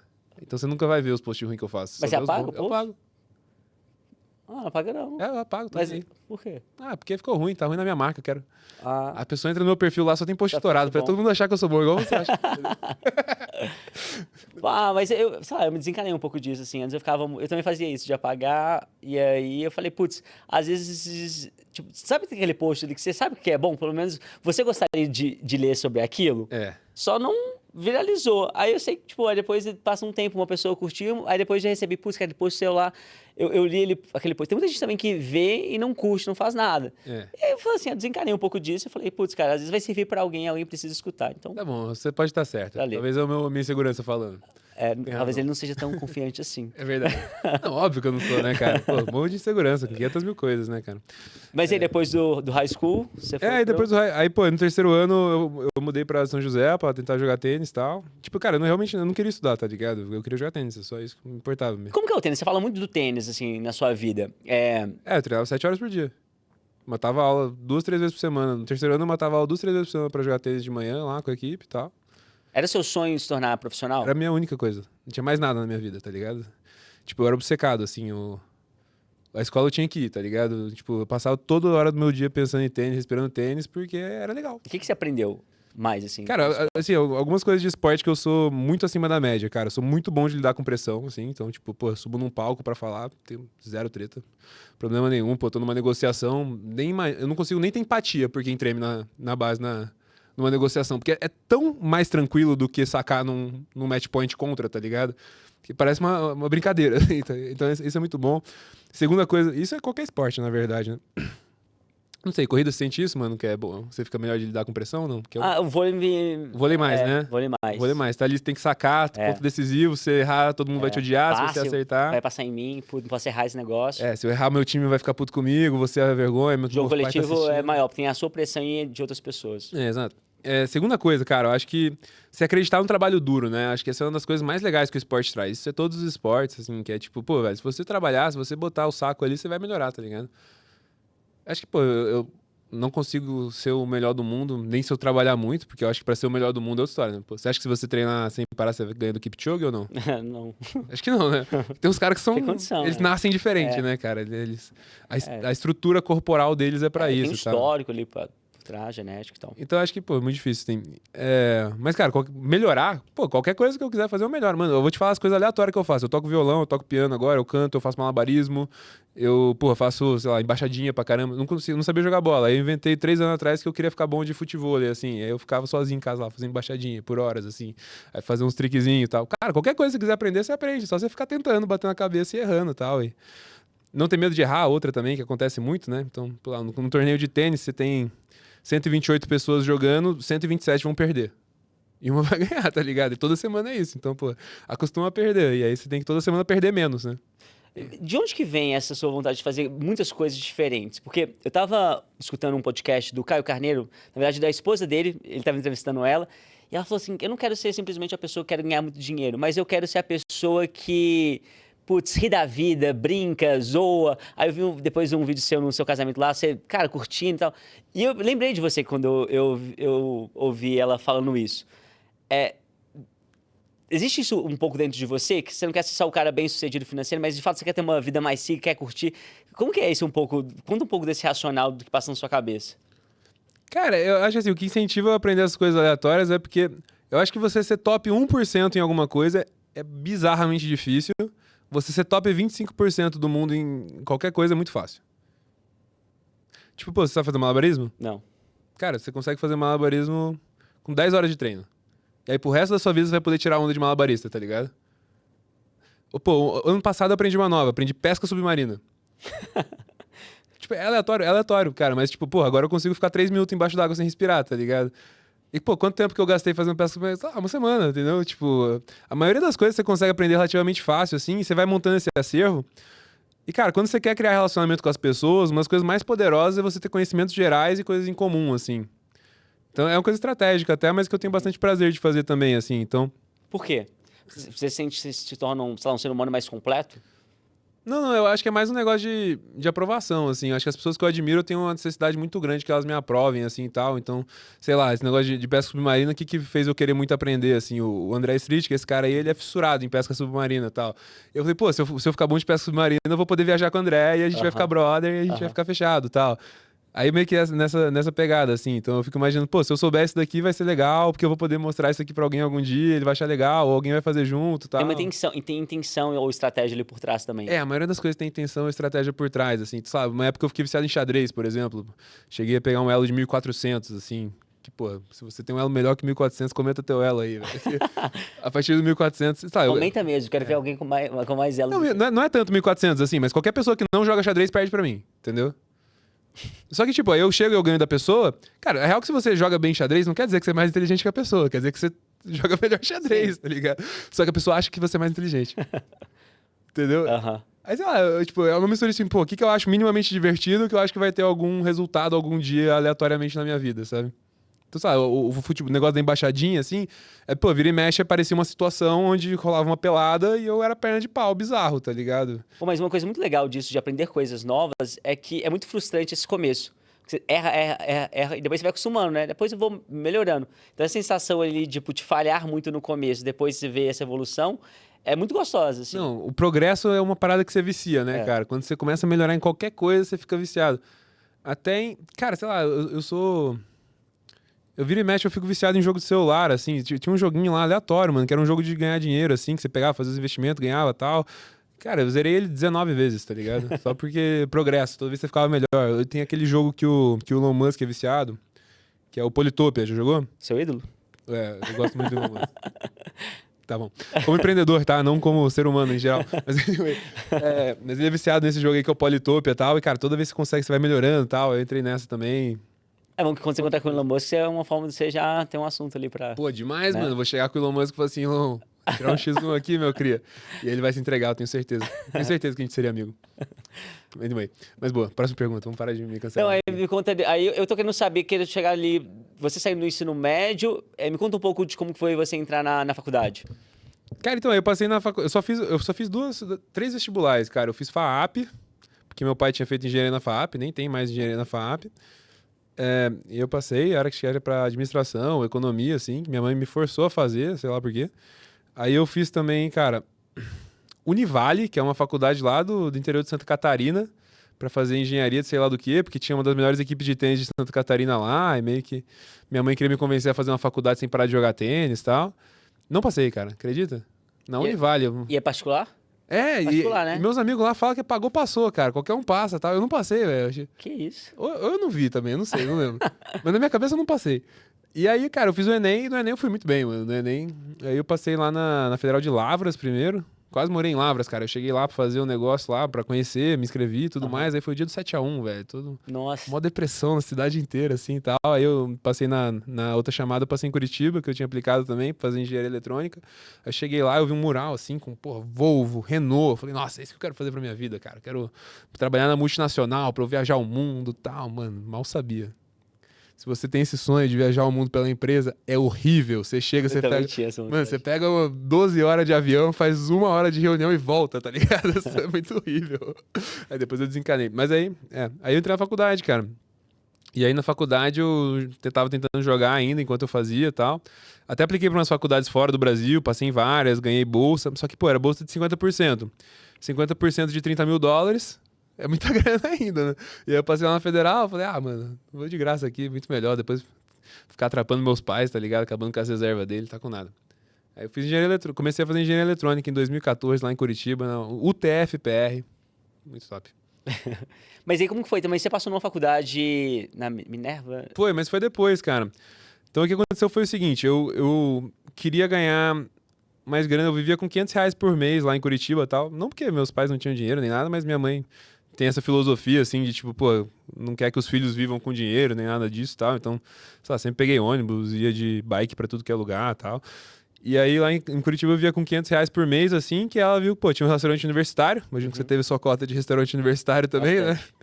Só que chega um ponto que você cansa tenho de comer saudades. estrogopombo, né? Que é o que... Estrogopombo, os caras... Tá, é boa até a comida, mas você enjoa depois de um tempo do tempero, assim. E aí tinha os Da caras... FMG não era boa, não. Não era não? Da minha não era boa.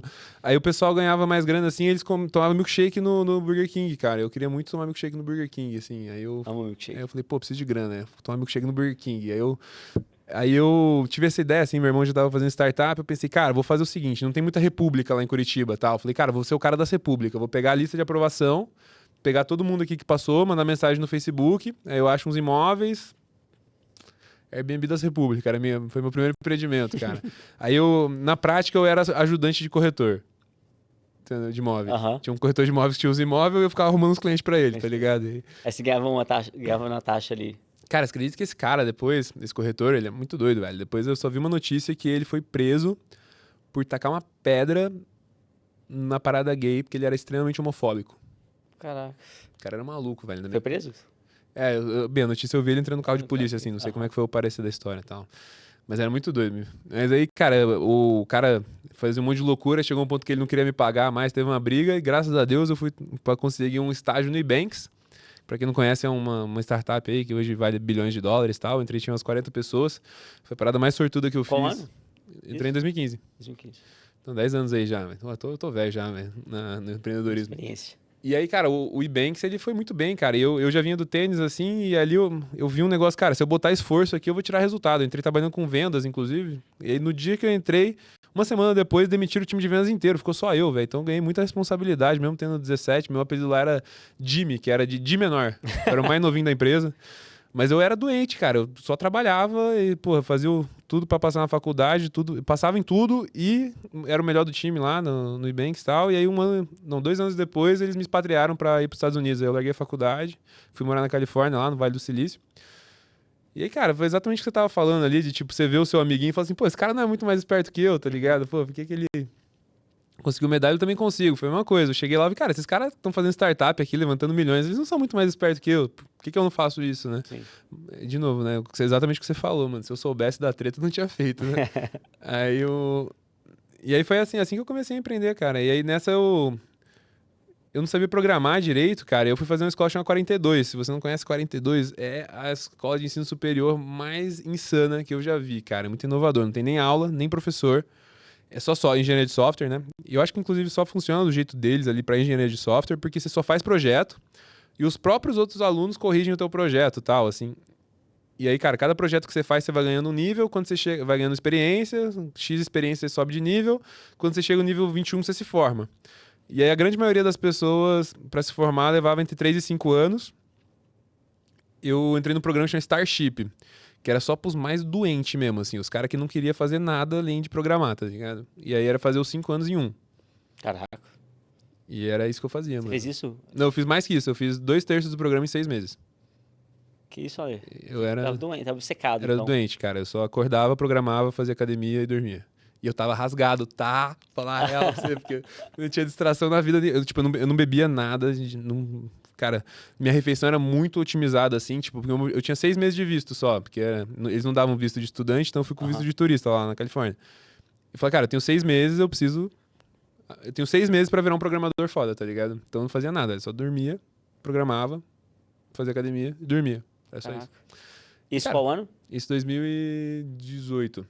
Tá. E aí, aí isso foi o primeiro semestre de 2018. Aí eu voltei pro Brasil. Aí quando eu tava, meio que decidindo, cara, vou ficar mais uns 6 meses aqui pra eu terminar o curso e tal. E aí nessa, eu aleatoriamente apliquei pra Minerva, assim, cara. E a Minerva, pra quem não sabe também, é uma das faculdades mais inovadoras do mundo, que é um ensino superior lá nos Estados Unidos, que você faz em 7 países diferentes, assim. Então, você começa em São Francisco, aí você faz, Índia, Coreia, Berlim, Argentina. Animal, né? Caralho. Eu queria ter feito, na real. E aí, cara, eu... Mas o Robson da Be Confident, que tá... o Robson, meu parceiro, meu calouro, né? Salve pro Robson aí, parceiraço.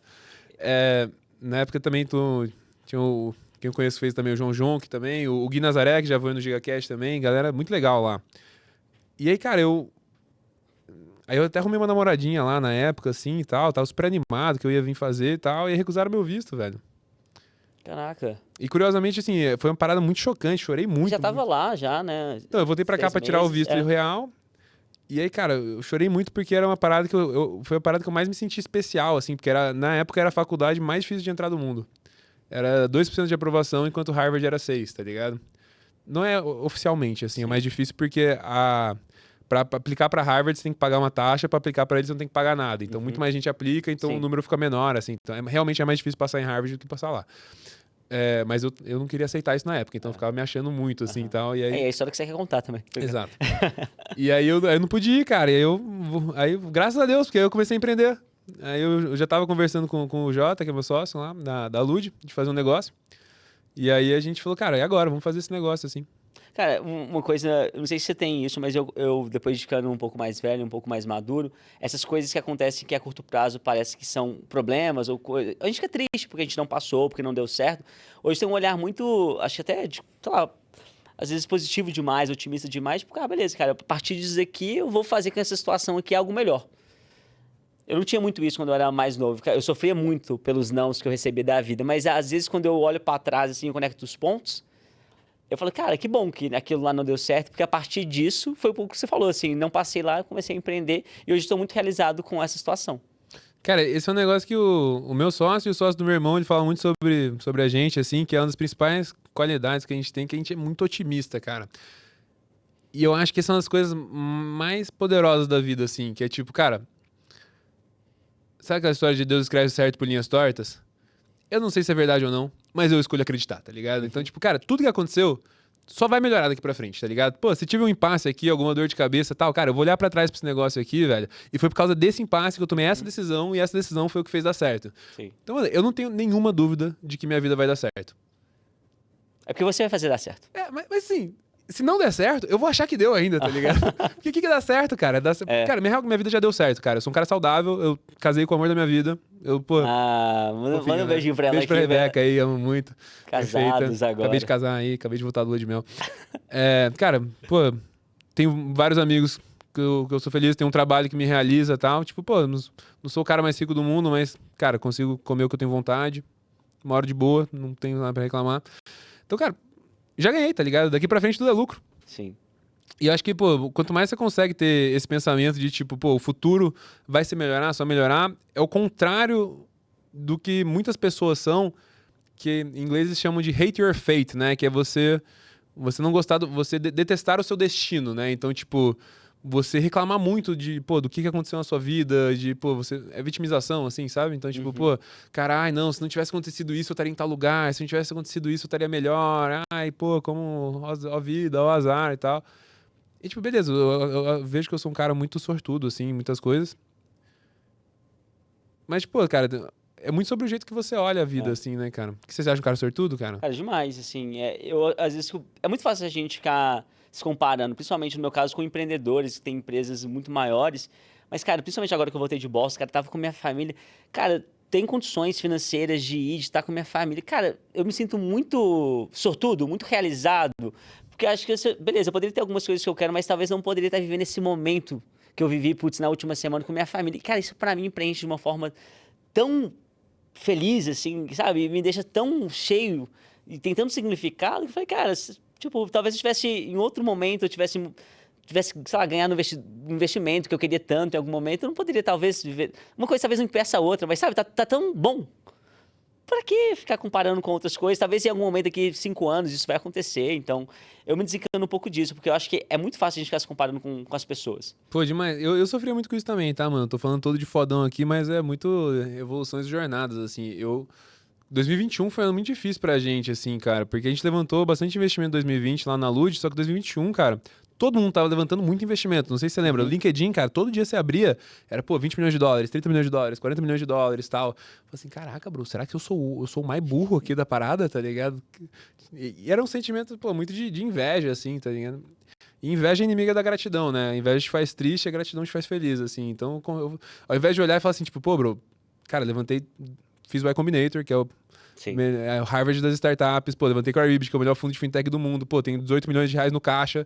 Pô, tava muito bem, tá ligado? Tipo, tava muito... Pô, tem uns sócios incríveis aqui, trabalho muito bem, gente incrível no meu time, os corretores adoram o que a gente tá construindo, cada dia mais a gente tá melhorando e tal. Então essa é a gratidão. O que vinha na minha cabeça era inveja, né? Que era tipo, caraca, velho, esse cara tem um valuation maior que o meu, velho. Pô, eu sou um merda. né? Sim. Então é muito sobre o jeito que olha a vida. Pô, a gente tá fugindo total da educação aqui, né? Mas bora. Mas vamos voltar aqui, eu quero ir pro ponto para mim que é o principal, que eu tenho muita curiosidade, porque a gente tá falando muito sobre, a gente sempre fala muito sobre educação aqui, já vi você comentando algumas vezes, putz, você estava na Lud, saiu, você poderia ter empreendido em qualquer área, muito pelo seu repertório e por mostrar para outros investidores que você consegue fazer o negócio acontecer. Mas escolher educação, para mim, não é nada intuitivo, nem mesmo olhando para sua história, que você contou aqui. Assim, para algumas coisas, beleza, fazem sentido, mas outros empreendedores poderiam ter criado a Syndria. Mas por que o Ale e por que, de fato, você quis vir para a educação? Cara, onde realmente que te toca aqui? Eu queria que você realmente abrisse seu coração no sentido, cara, isso daqui me pegou aqui, é por isso que eu decidi empreender na educação. Cara, pô, vai ficar uma parada muito white people problems aqui, né? Mas beleza. Mas é tipo assim, pô, realmente é uma parada muito estranha e aleatória que não acontece na vida de ninguém, mas, cara, eu era uma pessoa normal, tá ligado? Cresci lá em Taubaté, São José, Serra Negra, lugares aleatórios. Aí, pô, fiz uma faculdade normal e, cara, do nada meu irmão virou bilionário, tá ligado? E, tipo, não tem dinheiro nenhum pra mim. A galera acha que, pô, meu irmão é bilionário, então eu sou milionário. Não ganho nada, tá ligado? Ele não me dá R$1. Pra ser justo, ele investiu R$25 mil na Lud. Só, mais nada. Só que, pô, o que acontecia é que ele me levava muito pra fazer viagem, assim, né? Pra eu ir viajar com ele, cara. Então eu fiz todas as coisas de rico. Já fiz, mano. Teve uma época da minha vida que eu viajava mais de jato que de avião. Normal. Pô, mega iate, pô, festa com um monte de modelos, esse tipo de coisa que muita gente mataria, assim, pra ter, e muita gente, essa é a motivação da vida deles e tal. Cara, depois que eu fiz, velho, pô, mega vazio, tá ligado? Então, eu achava que ia ser muito mais legal do que realmente era, assim. Enquanto você vai ver o que é realmente legal, cara. O que é realmente legal é, pô, você viver uma vida saudável, é você acordar cedo, você ver, pô, tomar um sol na cara, fazer um esporte, passear com o teu cachorro, abraçar minha esposa, tá ligado? Então, essas são as coisas que eu vi que realmente traziam, assim. E a que mais tava faltando, assim, cara, pô, eu amo a Lud, amo o que a gente construiu, amo o nosso time, pô, amo nosso produto lá, mas, cara, honestamente, o mundo não vai ser um lugar radicalmente melhor se o corretor for um pouquinho mais eficiente, né? Ou se a margem dos corretores, das imobiliárias for melhor, assim. Acho que vai ser um mundo mais legal, né? Afinal, alugar imóvel é um saco e tal. Quem usa a Lud é muito mais fácil alugar com ele, então a experiência do mundo faz um lugar mais feliz. Mas eu sempre, pô, fui muito obcecado com a história de educação, cara. Eu podia trabalhar com qualquer coisa que dava mais dinheiro, cara. Educação é o pior mercado pra você tentar ganhar dinheiro, você sabe muito bem disso, né? Nenhum investidor gosta do mercado, todo mundo olha com a cara feia. Se você vai olhar o histórico do Brasil, a maioria das empresas dá errado, ou as que dão certo, assim, no fim elas são vendidas, sei lá, vou falar, vendidas por 10, 20 milhões de reais. Parece muito dinheiro, mas nesse universo que a gente tá, é pouco relativo, né? O sucesso, sei lá, 1 bilhão e tudo mais. Mas, cara, eu tenho um negócio, o meu avô, ele era professor, assim, ele veio lá, muito humilde lá do Sergipe, assim, ele veio lá primeiramente do Paranapanema, lá no interior de São Paulo e tal, e ele era professor de português, assim, e ele, depois de mais velho, começou a fazer um programa na rádio que chamava Aprender Brincando, assim, aí ele falava assim, se você aprendesse uma palavra por dia, 365 no ano aprenderia, que bom aprender brincando. Essa era uma musiquinha que ele cantava na rádio e tal. E eu era meio ruim de português, assim, porque eu não gostava muito dos professores, só que eu chegava com ele e eu sempre aprendia. Então eu chegava nas férias, eles me ensinavam, eu ia lá e passava, assim, era um momento super especial. E eu sempre ficava pensando assim, cara, por que a escola é ruim e meu avô é bom, né? Por que não dá pra aprender brincando, assim? O que falta? E aí meio que, pô, eu trabalhava com a Lud, mas meu hobby era ficar aprendendo sobre educação, assim, como que dá pra fazer uma escola mais legal, que é uma escola que eu queria que meus filhos estudassem, que eu gostaria de ter estudado e tal. E, cara, se você vai ver todas as pesquisas, assim, o que realmente melhora muito o resultado de prova é esse negócio de tutoria individual, né? Então, você ter um professor particular para cada pessoa no mundo. Você acha que isso é real? Difícil, né? Ninguém tem dinheiro para isso. Na China, as maiores empresas de educação da China, que chegaram a valer bilhões de dólares, tipo a Yonfundao, como que era o nome do outro? Zuoyebang. Aí tem da Índia, que é a que colapsou depois. Byju's. A Byju's e tal, são todos professores de professor particular. Assim. Cara, Byju's foi muito louco, né? Porque muito louco. Chegou a valer 20 bilhões de dólares, 100 bilhões de reais e tal. E era, pô, pra dar aula particular pra galera. E por que isso acontece na China? Porque, pô, a galera tem muito mais dinheiro em média do que no Brasil e eles querem muito que o filho passe numa faculdade boa americana pra eles poderem ficar se achando pros outros e pela honra e tudo mais tal. Então todo mundo investia muito em educação e tal. Mas no Brasil isso nunca ia acontecer, entendeu? Tinha várias empresas já tentando fazer tutoria, aula particular, uns negócios desse tamanho. E aí, cara, veio a inteligência artificial. E aí eu fiquei olhando pra aquele negócio e eu falei, cara, a educação não muda desde a Revolução Industrial, velho, mas... Cara, agora vai mudar. talvez eu tô errado. Muita gente tá falando que, pô, não vai ter revolução nenhuma, que, pô, desde que inventaram o rádio, que eles falam que vai ter uma revolução na educação e tal, e não teve nada extremamente. Ainda estamos nesse modelo de sala de aula, professor dando aula, dando palestra, aluno assistindo, tudo mais. Mas eu falei, cara, na minha cabeça, eu acho que, pô, esse negócio vai mudar e alguém vai fazer. Então, pô, por que não eu, tá ligado? E, pô, honestamente foi a melhor coisa que eu já fiz, cara. Tipo, comparado com quando eu trabalhava lá, assim, cara, pô, eu amo muito o que eu faço, assim. Tipo, você vê os alunos usando o nosso produto lá. A gente fez uma pesquisa esses dias, 66% dos nossos alunos são de escola pública, assim, né? E eles realmente, muitos deles não conseguem pagar um cursinho nem online, assim, pra eles estudarem e tal. E eles só estão tendo acesso à educação por causa da Sindri, assim. Então, todo dia é um monte de mensagem de amor, falando assim, pô, gente, eu só estudo por causa de você, eu só acho que eu consigo passar em medicina por causa do produto que vocês estão criando e tal. E, pô, é um negócio maravilhoso. Isso te assim. toca, te preenche, assim? Pô, muito, cara. E, cara, honestamente, eu pago pra trabalhar, né? Eu, tipo, não ganho salário nenhum na empresa e tal. Pô, no começo da empresa, antes da gente levantar dinheiro pra colocar ela de pé, eu queimei toda a minha economia líquida praticamente, assim. E, pô, eu tenho muito menos dinheiro do que quando eu trabalhava na Lud e tal. Eu tirava 30 mil reais líquido lá todo mês, assim, fora, né, as coisas, fora outras coisas. E hoje eu não ganho nada na Sindri e tal. Eu vivo só com o que eu ganho de patrocínio do GigaCast e tal. E, cara, eu sou muito mais feliz hoje. É mesmo? Muito Pô, cara, mais. que legal. Talvez é porque eu casei com a minha esposa. E por causa do meu cachorrinho. Tô pensando em trazer uma cachorrinha também Ó, pra cá. eu indico, viu? Eu indico. Bom, mas eu acho que isso é muito legal. Acho que as pessoas que estão assistindo a gente, educadores, professores, acho que a gente abre mão, de alguma forma, beleza, a gente poderia estar ganhando mais em outro lugar, pelo menos no curto prazo, para fazer alguma coisa que realmente traz uma riqueza, traz um significado pra gente. Então, acho que é por isso, cara, eu vejo seus olhos brilharem quando você fala da Cinder, desse movimento que você fez. E, cara, eu sinto a mesma coisa. Eu me sinto muito realizado, assim, do que eu tô fazendo, quando eu tenho esse feedback dos estudantes, quando eu sei que eu não tô fazendo mais do mesmo. Cara, não faria sentido eu decidir empreender, sair de uma vida estável para fazer mais do mesmo. Se não for para ser obcecado pelo produto e fazer alguma coisa diferente.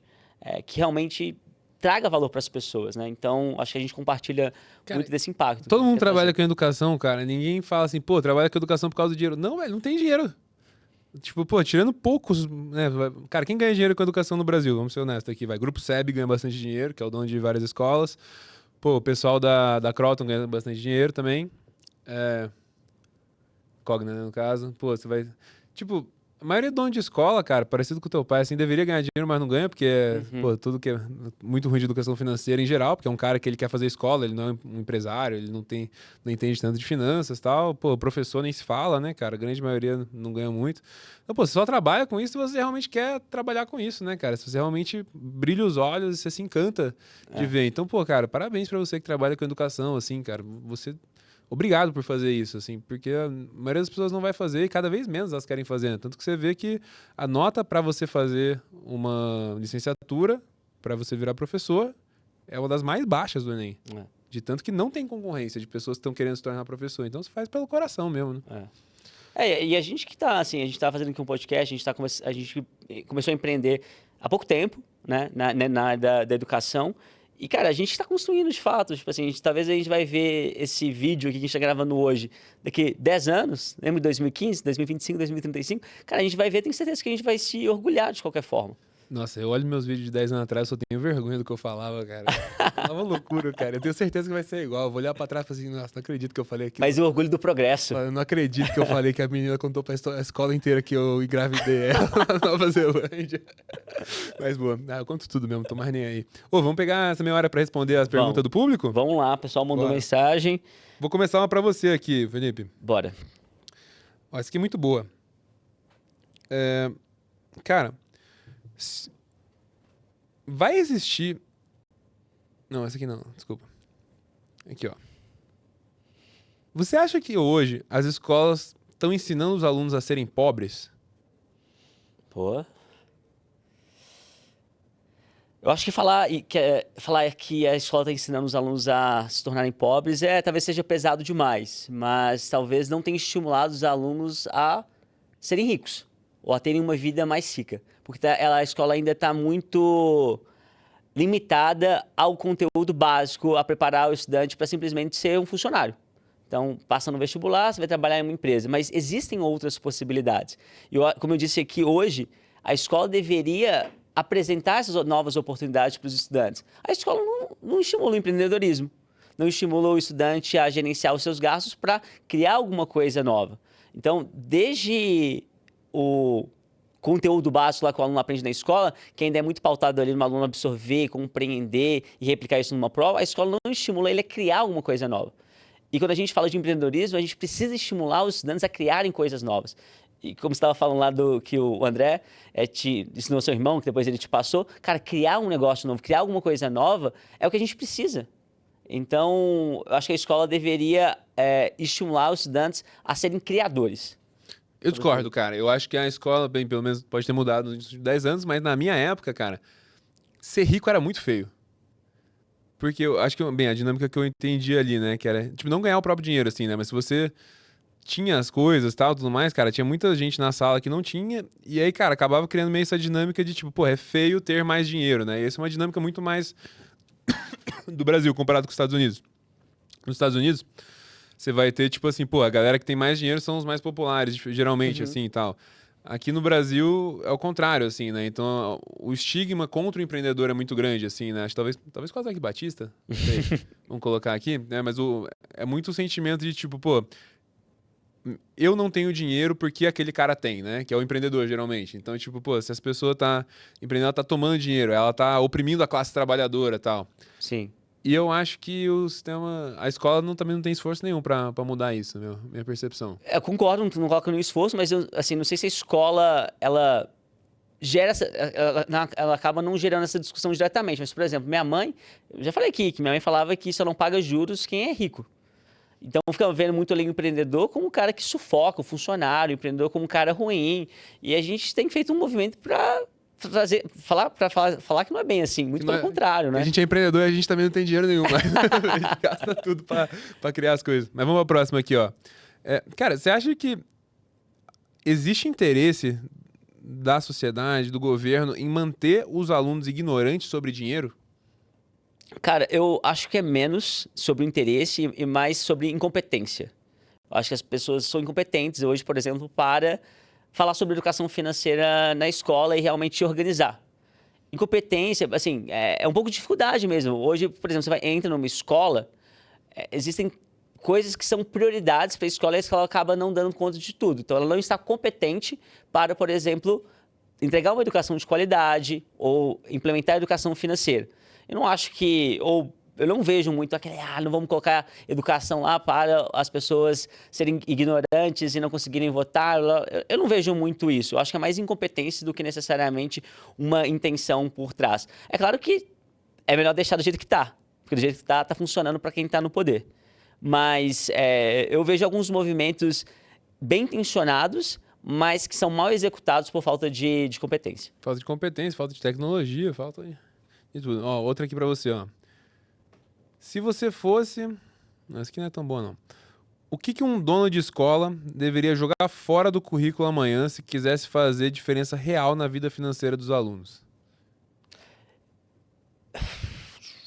Boa pergunta, hein?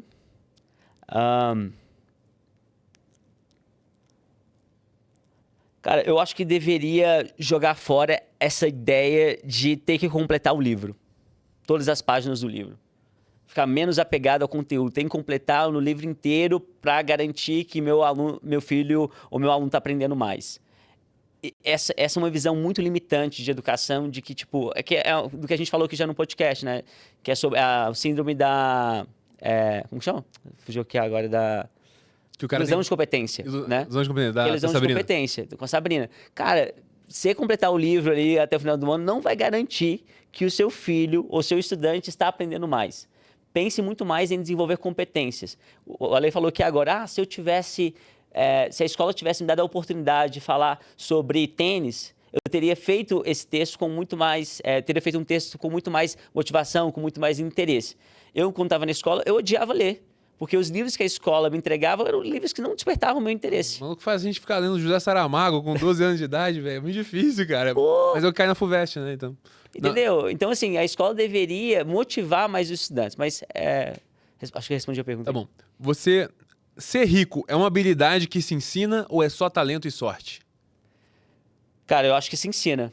Eu acho que isso tem que ser ensinado. Acho que a alfabetização financeira ali, que vai até antes da educação financeira, o cara entender como que o dinheiro funciona e conseguir despertar uma mentalidade do cara de longo prazo. As pessoas são muito imediatistas. Então, primeiro a pessoa tem que entender, o estudante tem que entender que ele tem que gastar menos do que ele ganha. E mesmo que ele tenha pouco ali, ele entender, vale a pena eu ter esse prazer momentâneo aqui ou vale mais eu poupar para o meu futuro? Né? E entender também que a educação é a melhor forma de investimento, ele está investindo nele. Então, acho que essa crença limitante ali que eu tinha muito com a minha família, cara, que era, putz, eu tenho que pagar juros aqui porque pobre é isso mesmo. Não, cara, eu acho que a gente tem que desconstruir. E isso vem muito dos pais, vem muito dos professores que são normalmente endividados. A maioria dos professores endividados pegam lá empréstimo consignado. E aí o aluno, ele fala, cara, tipo, eu não vou querer ser professor porque o meu professor aqui não é alguém que eu tenho uma admiração, né, principalmente na parte financeira. Então, por que eu vou seguir esse caminho? E aí acaba aprendendo com a galera da internet, no tigrinho, no crime e no... O cara que tá pousando lá com uma Ferrari, não sei o quê, eu quero ser esse cara. Então, deveria brilhar mais os olhos às outras profissões, né? Cara, é interessante que a educação financeira começa só de você não fazer cagada, né? Que é basicamente você ficar se metendo em um monte de dívida e tal. E fala assim, tipo, mano, quando você... mas eu nasci pobre e tal, não tenho como ficar rico. Cara, talvez ficar rico pra quem nasce pobre. Não, com certeza, pra ficar rico quem nasce pobre é extremamente mais difícil. É infinitas vezes mais difícil do que se você nasce classe média. Mas pra você virar classe média é possível. Então você consegue sempre ter uma ascensão social, contanto que você, entenda de educação financeira, aí você pode evoluir para entender mais de empreendedorismo, você pode... Não importa, independentemente da profissão que o estudante for ter, ele vai precisar lidar com dinheiro. E a escola deveria entender isso, porque se uma escola quer preparar o estudante não apenas para o vestibular, para fazer uma prova, mas para a vida, ele precisa ter sucesso financeiro. E precisa se realizar também como pessoa. Então, para mim, quando a gente fala de educação financeira, a gente está falando muito sobre projeto de vida, de quem a pessoa precisa ser. E a escola precisa preparar o estudante. É papel da escola, sim, preparar o estudante para a vida. Cara, tem alguma história... Conta alguma história de algum aluno de alguma escola que teve já a transformação através da educação financeira, para a gente conseguir. Cara, eu acho que um tema muito em alta aqui, eu vou até palestrar na BET na quarta-feira, é sobre a importância da educação financeira para criar uma mentalidade mais de longo prazo nos estudantes, principalmente por conta das bets, das apostas online, dos jogos de apostas. Então, teve um caso muito bizarro que aconteceu, foi que uma escola que participou no ano passado da Olimpíada e acabou contratando um programa anual da Tangram, o pai... ele foi à escola reclamar, de alguma forma, assim, num tom de reclamação, que a gente estava desestimulando os estudantes a não jogar os jogos de apostas. Porque essa mãe jogava e achava legal e incentivava o filho. E aí a gente precisou fazer de alguma forma, ali, falar com os pais também, que não era interessante, ela não deveria jogar também e que ela não deveria incentivar o filho dela também a fazer a mesma coisa. Cara, que loucura. Então, a mãe tava jogando dinheiro fora no Tigrinho, e aí o filho chegou porque ele aprendeu e falou assim, não, mãe, jogar no Tigrinho só vai perder dinheiro. E ela foi lá pra escola pra reclamar. Que não pode, pô. Meu filho tem que jogar no Tigrinho, sim. Eu jogo dinheiro. Cara, e foi bizarra essa situação, assim, de a gente ter que entrar e ajudar a escola nessa conciliação. Porque a escola, de alguma forma, tava criticando o Tangram. Que doido, velho. Puxa umas perguntas pra mim aí agora, que a gente tá ficando sem tempo. Vamos lá, hein? Bom, eu uso muito rede social, TikTok, Instagram, LinkedIn, e eu sei que você também. A grande questão é, o estudante consegue aprender usando rede social ou Instagram? Não, essa é a realidade. Assim, o Instagram, qualquer formato de vídeo curto, ele não é feito para você aprender. Ele é feito para você se interessar, na verdade. Então você pode ter até um conhecimento que vem ali, ele pode te inspirar, mas se você não parar, pegar o que você viu naquele vídeo e processar esse conhecimento, conectar isso dentro da tua cabeça, você vai esquecer isso aqui muito rápido. Me fala um vídeo que você assistiu hoje na rede social. Ninguém consegue. Não lembro. Ninguém consegue. Foram muitos. São tantos, cara, que se você não para e pensa e processa, ou você manda para um amigo e você fala sobre aquele vídeo e tal, você não vai lembrar. Mas tem alguns vídeos que você vai lembrar para sempre. Tá bem? Engasgou na água? Engasguei. Então, por exemplo, tem um que eu memorizei muito, cara, que é um vídeo do YouTube, que é um áudio do Coquinha, cara, falando do Cristiano Ronaldo no Messi. Eu decorei o vídeo inteiro, porque eu ficava falando disso com meus amigos, tal, e tudo mais. Como que é? Coquinha vai tomar no cu, cara. Toda hora essa discussão, cara. Porra, futebol não se ganha só com talento de improvisar, não, cara. Porra, futebol é esporte coletivo. Você influenciar nos seus companheiros positivamente, como o Cristiano faz, porque ele é um líder nato, é mais importante pra ele do que pegar a bola e sair driblando todo mundo. Porque ele vence só. Não vou fazer o áudio inteiro aqui, não, mas eu sei fazer inteiro. Caraca, velho, você tem umas habilidades que eu fico de cara, velho. Aleatório. Mas, cara, no fim, assim, o que faz você realmente aprender não é você consumir conteúdo, não é você ver, não é você assistir, é você processar, é você usar esse conteúdo, né? Próximo. E qual que é o maior mito de estudar pro vestibular que você já viu? Cara, um que você falou já, que é muito bom. Cara, o maior mito de estudar vestibular, que você tem que assistir todo o conteúdo, cara. Se você não tem que assistir todo o conteúdo, especialmente se você tá falando de Enem, o Enem, cara, ele é uma prova que tem o TRI. O TRI valoriza que você acerte as questões que todo mundo tá acertando. Você não pode errar a questão fácil.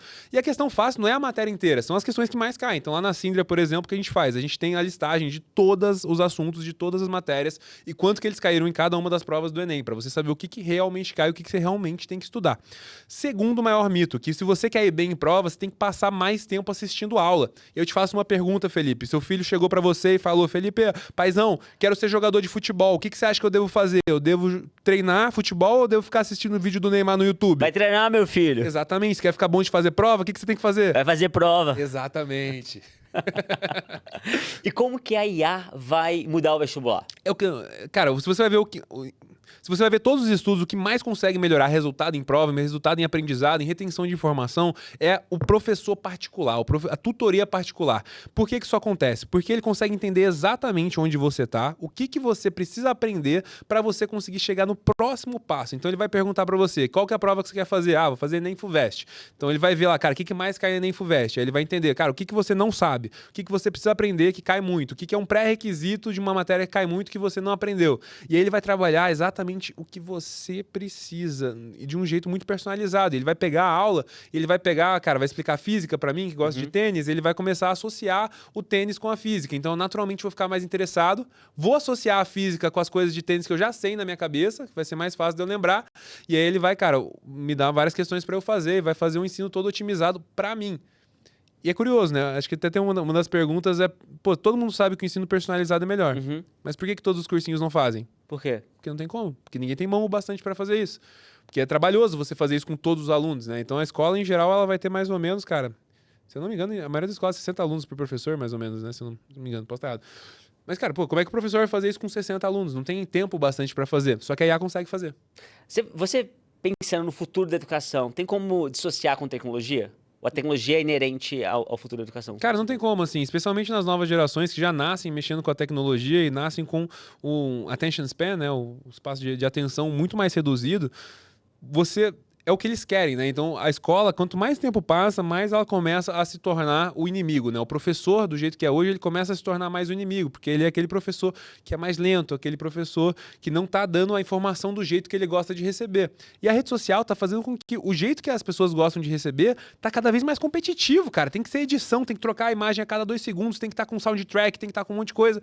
Tipo, é impossível o professor conseguir acompanhar esse crescimento. E, inevitavelmente, várias escolas vão começar a se adaptar e colocar mais e mais tecnologia para fazer com que os estudantes gostem mais e tenham melhores resultados. E aí, cara, se o estudante tem melhor resultado, o jeito mais tradicional de você avaliar uma boa escola no Brasil, qual que é? Enem. Enem, exatamente. Então vai ter melhores resultados no Enem e vai ter melhor resultado em prova. Então, pô, se você consegue usar a tecnologia na tua escola para fazer os teus alunos terem mais resultados, cara, se você não for horrível na educação financeira, né, porque você não usou a Tangram aí na vida, você com certeza vai ser uma escola de sucesso, vai ganhar da competição no longo prazo. Agora, a gente fala muito de gamificação, eu sou um cara que acredita muito no poder de educação. Mas quando a gente fala pro Enem, pro vestibular, tem valor também?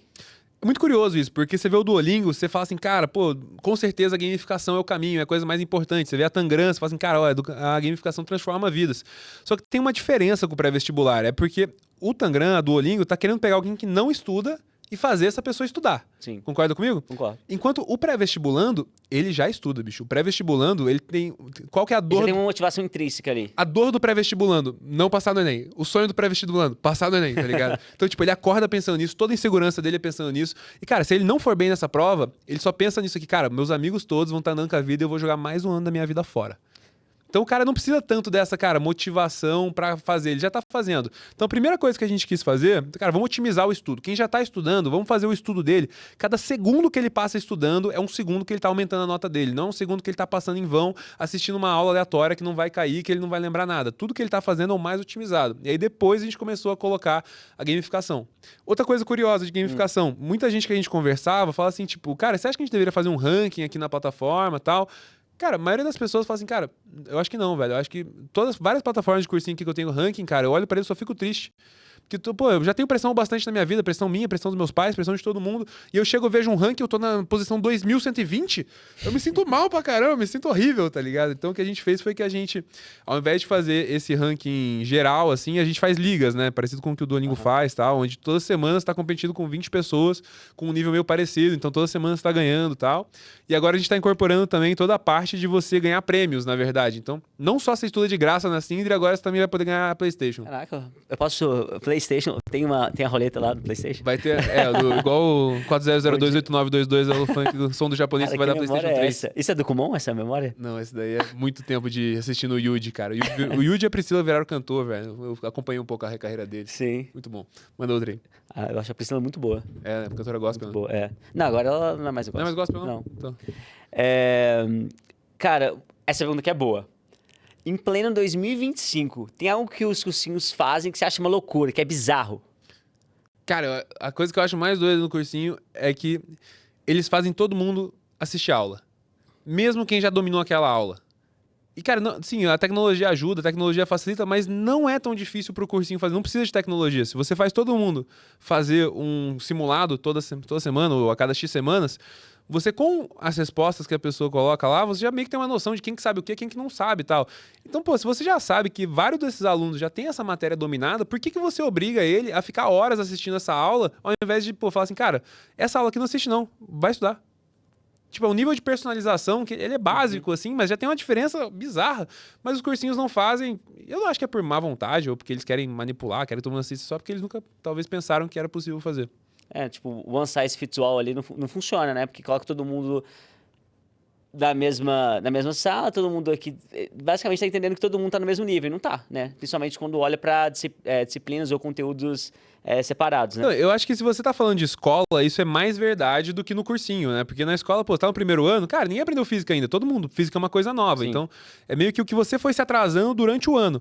Enquanto que no cursinho, cara, todo mundo já fez o ensino completo. Então, todo mundo é completamente diferente. O que lembra, o que tem facilidade, o que não tem. Sabe qual que é o futuro dos cursinhos? Minha opinião, eu acho que o cursinho ele vai cada vez mais ser mais parecido com um coworking do que com uma escola. Como que você imagina assim? Conta mais. Cara, eu nem imagino. Já tem vários cursinhos ao redor do mundo que ao invés deles venderem o curso que você fica assistindo aula e tal, eles vendem cabine de estudo. Já viu isso? Não. Cara, é um lugar que você paga pra você ir lá, é uma sala que tem ar-condicionado, aí tem um quadradinho assim, que ninguém vai te atrapalhar, e você fica lá estudando. Por quê? Porque muita gente, cara, sacou que, pô, vou fazer o meu próprio estudo, vou fazer um estudo mais personalizado, porque é isso que dá resultado. Então, qualquer coach que você vai ver de Enem e tal, na internet, vai te falar isso, cara. Pô, se você tá fazendo a mesma coisa que todo mundo, você vai ter o mesmo resultado que todo mundo, que é não passar. Só 3% passam na medicina, que é o que a maioria das pessoas querem, né? Então, você tem que fazer diferente. Então, pô, como que você faz diferente? Só que aí você não consegue estudar em casa. Ou você fica muito sozinho em casa, você não tem comunidade, você fica desmotivado em casa. Então, tem muita gente que gosta de ir pro escritório, porque no escritório ela não se distrai, ela não fica procrastinando, tudo mais, não tem? Então, eu acho que o cursinho do futuro é um híbrido disso, assim, né? Então, você tem uma parte que tá tendo aulas, que são as aulas que todo mundo mais precisa aprender, que mais vai gerar valor, mas tem um outro lado que, cara, são espaços sociais onde as pessoas podem ficar estudando, elas podem conviver. Ale, agora sim, quando a gente acabou de falar de medicina, que é um sonho de muitos estudantes passarem, e quando a gente vai para uma realidade, principalmente estudantes de escolas públicas, muitas vezes o cara elimina esse sonho porque fala, cara, não tem condições de pagar um cursinho. Pagar um cursinho é caro, né? E muitos estudantes acabam desistindo. Você pensa que, assim, no futuro da educação, mais estudantes vão ter esse sonho de passar em medicina e vão passar porque vão ter acesso gratuito para essa preparação? Cara, passar em medicina hoje, até com cota, é muito difícil, cara. Então, pô, você vai ver a nota dos cotistas, assim, é a mesma nota praticamente da galera da escola particular, assim, de tão competitivo que o negócio ficou. Então, pô, já tem uma otimização muito grande que existiu, que são os cursinhos online, né? Acho que foi o Descomplica que veio com essa trend, assim, que fez o... Enquanto o cursinho tradicional você ia pagar R$1.000, R$2.000 por mês, o Descomplica pagava R$40 por mês, assim. Chegava a fazer promoção que era R$10 por mês. Então já democratizou muito o acesso à aula. E aí o próximo nível foi que, cara, conforme esse negócio de cursinho online começou a crescer, todos os professores que queriam ter mais sucesso, vender os cursinhos dele, começaram a fazer ótimas playlists no YouTube. Então o Ferreto, por exemplo, tem uma playlist de matemática lá pro Enem, cara, incrível, assim, todo mundo é obcecado. Então, pô, hoje no YouTube você já tem todas as aulas de graça. Então, cara, não é no futuro, é hoje. Hoje, qualquer pessoa que quer estudar pro Enem, você consegue ter um resultado melhor do que na grande maioria dos cursinhos, mas só que você precisa ter muita organização e muita disciplina, a não ser que você use a Syndra, né? Que faz todo esse trabalho sujo pra você, que a gente já organiza, cara. O que a gente tá lançando agora, que a gente pegou todas as melhores aulas do YouTube, a gente usou inteligência artificial pra, tipo, quebrar exatamente o que cada uma delas tá ensinando. A gente pegou todas essas aulas, associou com as questões Já está do Enem. disponível? A gente não lançou Ainda não? Bem, quando lançar o episódio, provavelmente já lançou. A gente tá lançando essa semana. Cara, então, basicamente, a Syndra vai ser o lugar completo, onde ele vai conseguir assistir as aulas e ainda praticar. Exato. Então, em um lugar, você tem tudo que você precisa para você conseguir estudar e passar em medicina. E a gente ainda vai adicionar agora para você conseguir comprar os cursos completos dos seus professores preferidos, né? Porque às vezes o Ferreto, ele tem ali o curso da matemática básica, mas não tem o da matemática avançada. Então você viu o curso dele lá, você fala assim, cara, quero comprar o curso inteiro. Você já compra lá e consegue consumir dentro da plataforma. O Ferreto não assinou com nós ainda, infelizmente, né? Mas só dando um exemplo aqui. Pega aí, Ferreto, vem pra Syndra. Pô, Ferreto, tô lá fazendo, Bora. botando um monte de aluno lá, falando bem de você, cara. Vamos fazer essa parceria. Inclusive, tô fechando agora também conversando com o pessoal do Universo Narrado, claro, de BH também. Ferreto de BH também. BH é o berço da educação do Enem, cara. Já conversei, já chamei já o Felipe pra vir aqui no nosso Porra, podcast. se o Guizoli vier aqui, eu vou ficar muito feliz, velho. Que legal. Ó, tá aí convite pra você, hein, Felipe. Guizoli, vem aqui. Ele falou que quando vier aqui pra São Paulo, ele tá fechado aqui com a Eu gente. achei muito engraçado. Outro dia eu tô em vários grupos desses de alunos, assim, né? Que eu sou muito obcecado pra ver como é que eles pensam, o que eles falam e tal.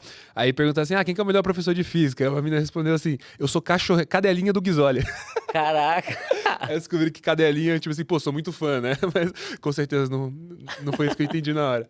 Mas o cara é muito bom, a galera gosta muito. Ele é muito bom, cara. Eu aprendo muito. O cara manja O Instagram demais. dele é muito bom também. Ele é muito ótimo bom. trabalho. Ele manda bem.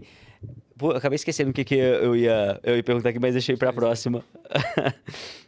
Pô, e como que você pensa assim no futuro da educação daqui 10 anos? Cara, o que eu torço muito pra acontecer, assim, é o professor deixar de ser essa figura de palestrante. Acho que o professor é a figura mais essencial que existe na educação, porque sem o professor, a grande maioria dos alunos não estuda, né? Porque ninguém acorda de manhã e fala assim, cara, quero estudar matemática, biologia, português, história. Ninguém tem interesse em todas as matérias. Então você precisa ter alguém te acompanhando, alguém para te apoiar. Só que hoje o professor não tem tempo para fazer esse trabalho que é o mais importante dele. Então ele fica muito preso em, cara, ser palestrante, ficar corrigindo prova, ficar corrigindo dever de casa e fazer essas tarefas, cara, muito manuais, muito administrativas, que eu acredito que vão ser substituídas pela tecnologia, pela inteligência artificial, pô, as aulas, cara. Sei lá, eu acho que ciência da computação, por exemplo, você quer aprender a programar. Cara, não tem porquê você contratar alguém para dar uma aula, cara. Tem o CS50, que é o curso de Harvard, que é a Capela Sistina da aula de programação, assim, sabe? Então, se você só falar para os alunos, bota eles numa sala, fala assim, galera, vamos todo mundo assistir esse curso aqui. E aí, pô, você só fica meio que monitorando, vendo se tá todo mundo estudando, você faz, cara, conversa com os alunos, você entende se eles estão aprendendo de fato, você tira dúvidas que eles vão tendo. Esse é o modelo que eu acredito muito mais. Então, os alunos ainda vão para a escola, os alunos ainda têm supervisão, o professor ele é muito mais um mentor do que um palestrante, e os alunos, cada um está aprendendo a próxima coisa mais importante com um ensino completamente personalizado, que é só possível pela tecnologia e pela inteligência artificial. E esse é o nosso sonho na Syndra, né? A gente quer criar o sistema de ensino dos próximos 200 anos, que os últimos 200 foi desde a Revolução Industrial que a gente tem hoje, os próximos 200 é o que a gente vai criar. Pô, curti isso, hein? Legal, Nosso né? sonho na Tangram é tornar os jovens mais ricos e eu não tô falando só de dinheiro. Muito bom. Pô, Cara, acho que foi bom, hein? bateu o nosso horário Batemos aqui nosso já, tempo né, cara? aqui. Você que gostou desse episódio, comenta aqui, fala qual parte que você gostou mais e manda mensagens, perguntas aqui pro nosso episódio. Depois a gente vai gravar mais. Vamos gravar mais. Então a gente pode usar a pergunta que você enviar nesse episódio aqui para a nossa próxima gravação. Se você gostou desse formato, comenta aí que a gente pode fazer mais, comenta umas pautas pra gente colocar aqui. E se você não gostou, pode aloprar também, porque dá mais engajamento pra nós. A gente tá acostumado, né? Eu tô acostumado aí. Mas espero que tenha curtido. Valeu, Felipe. Beijo, galera. Valeu.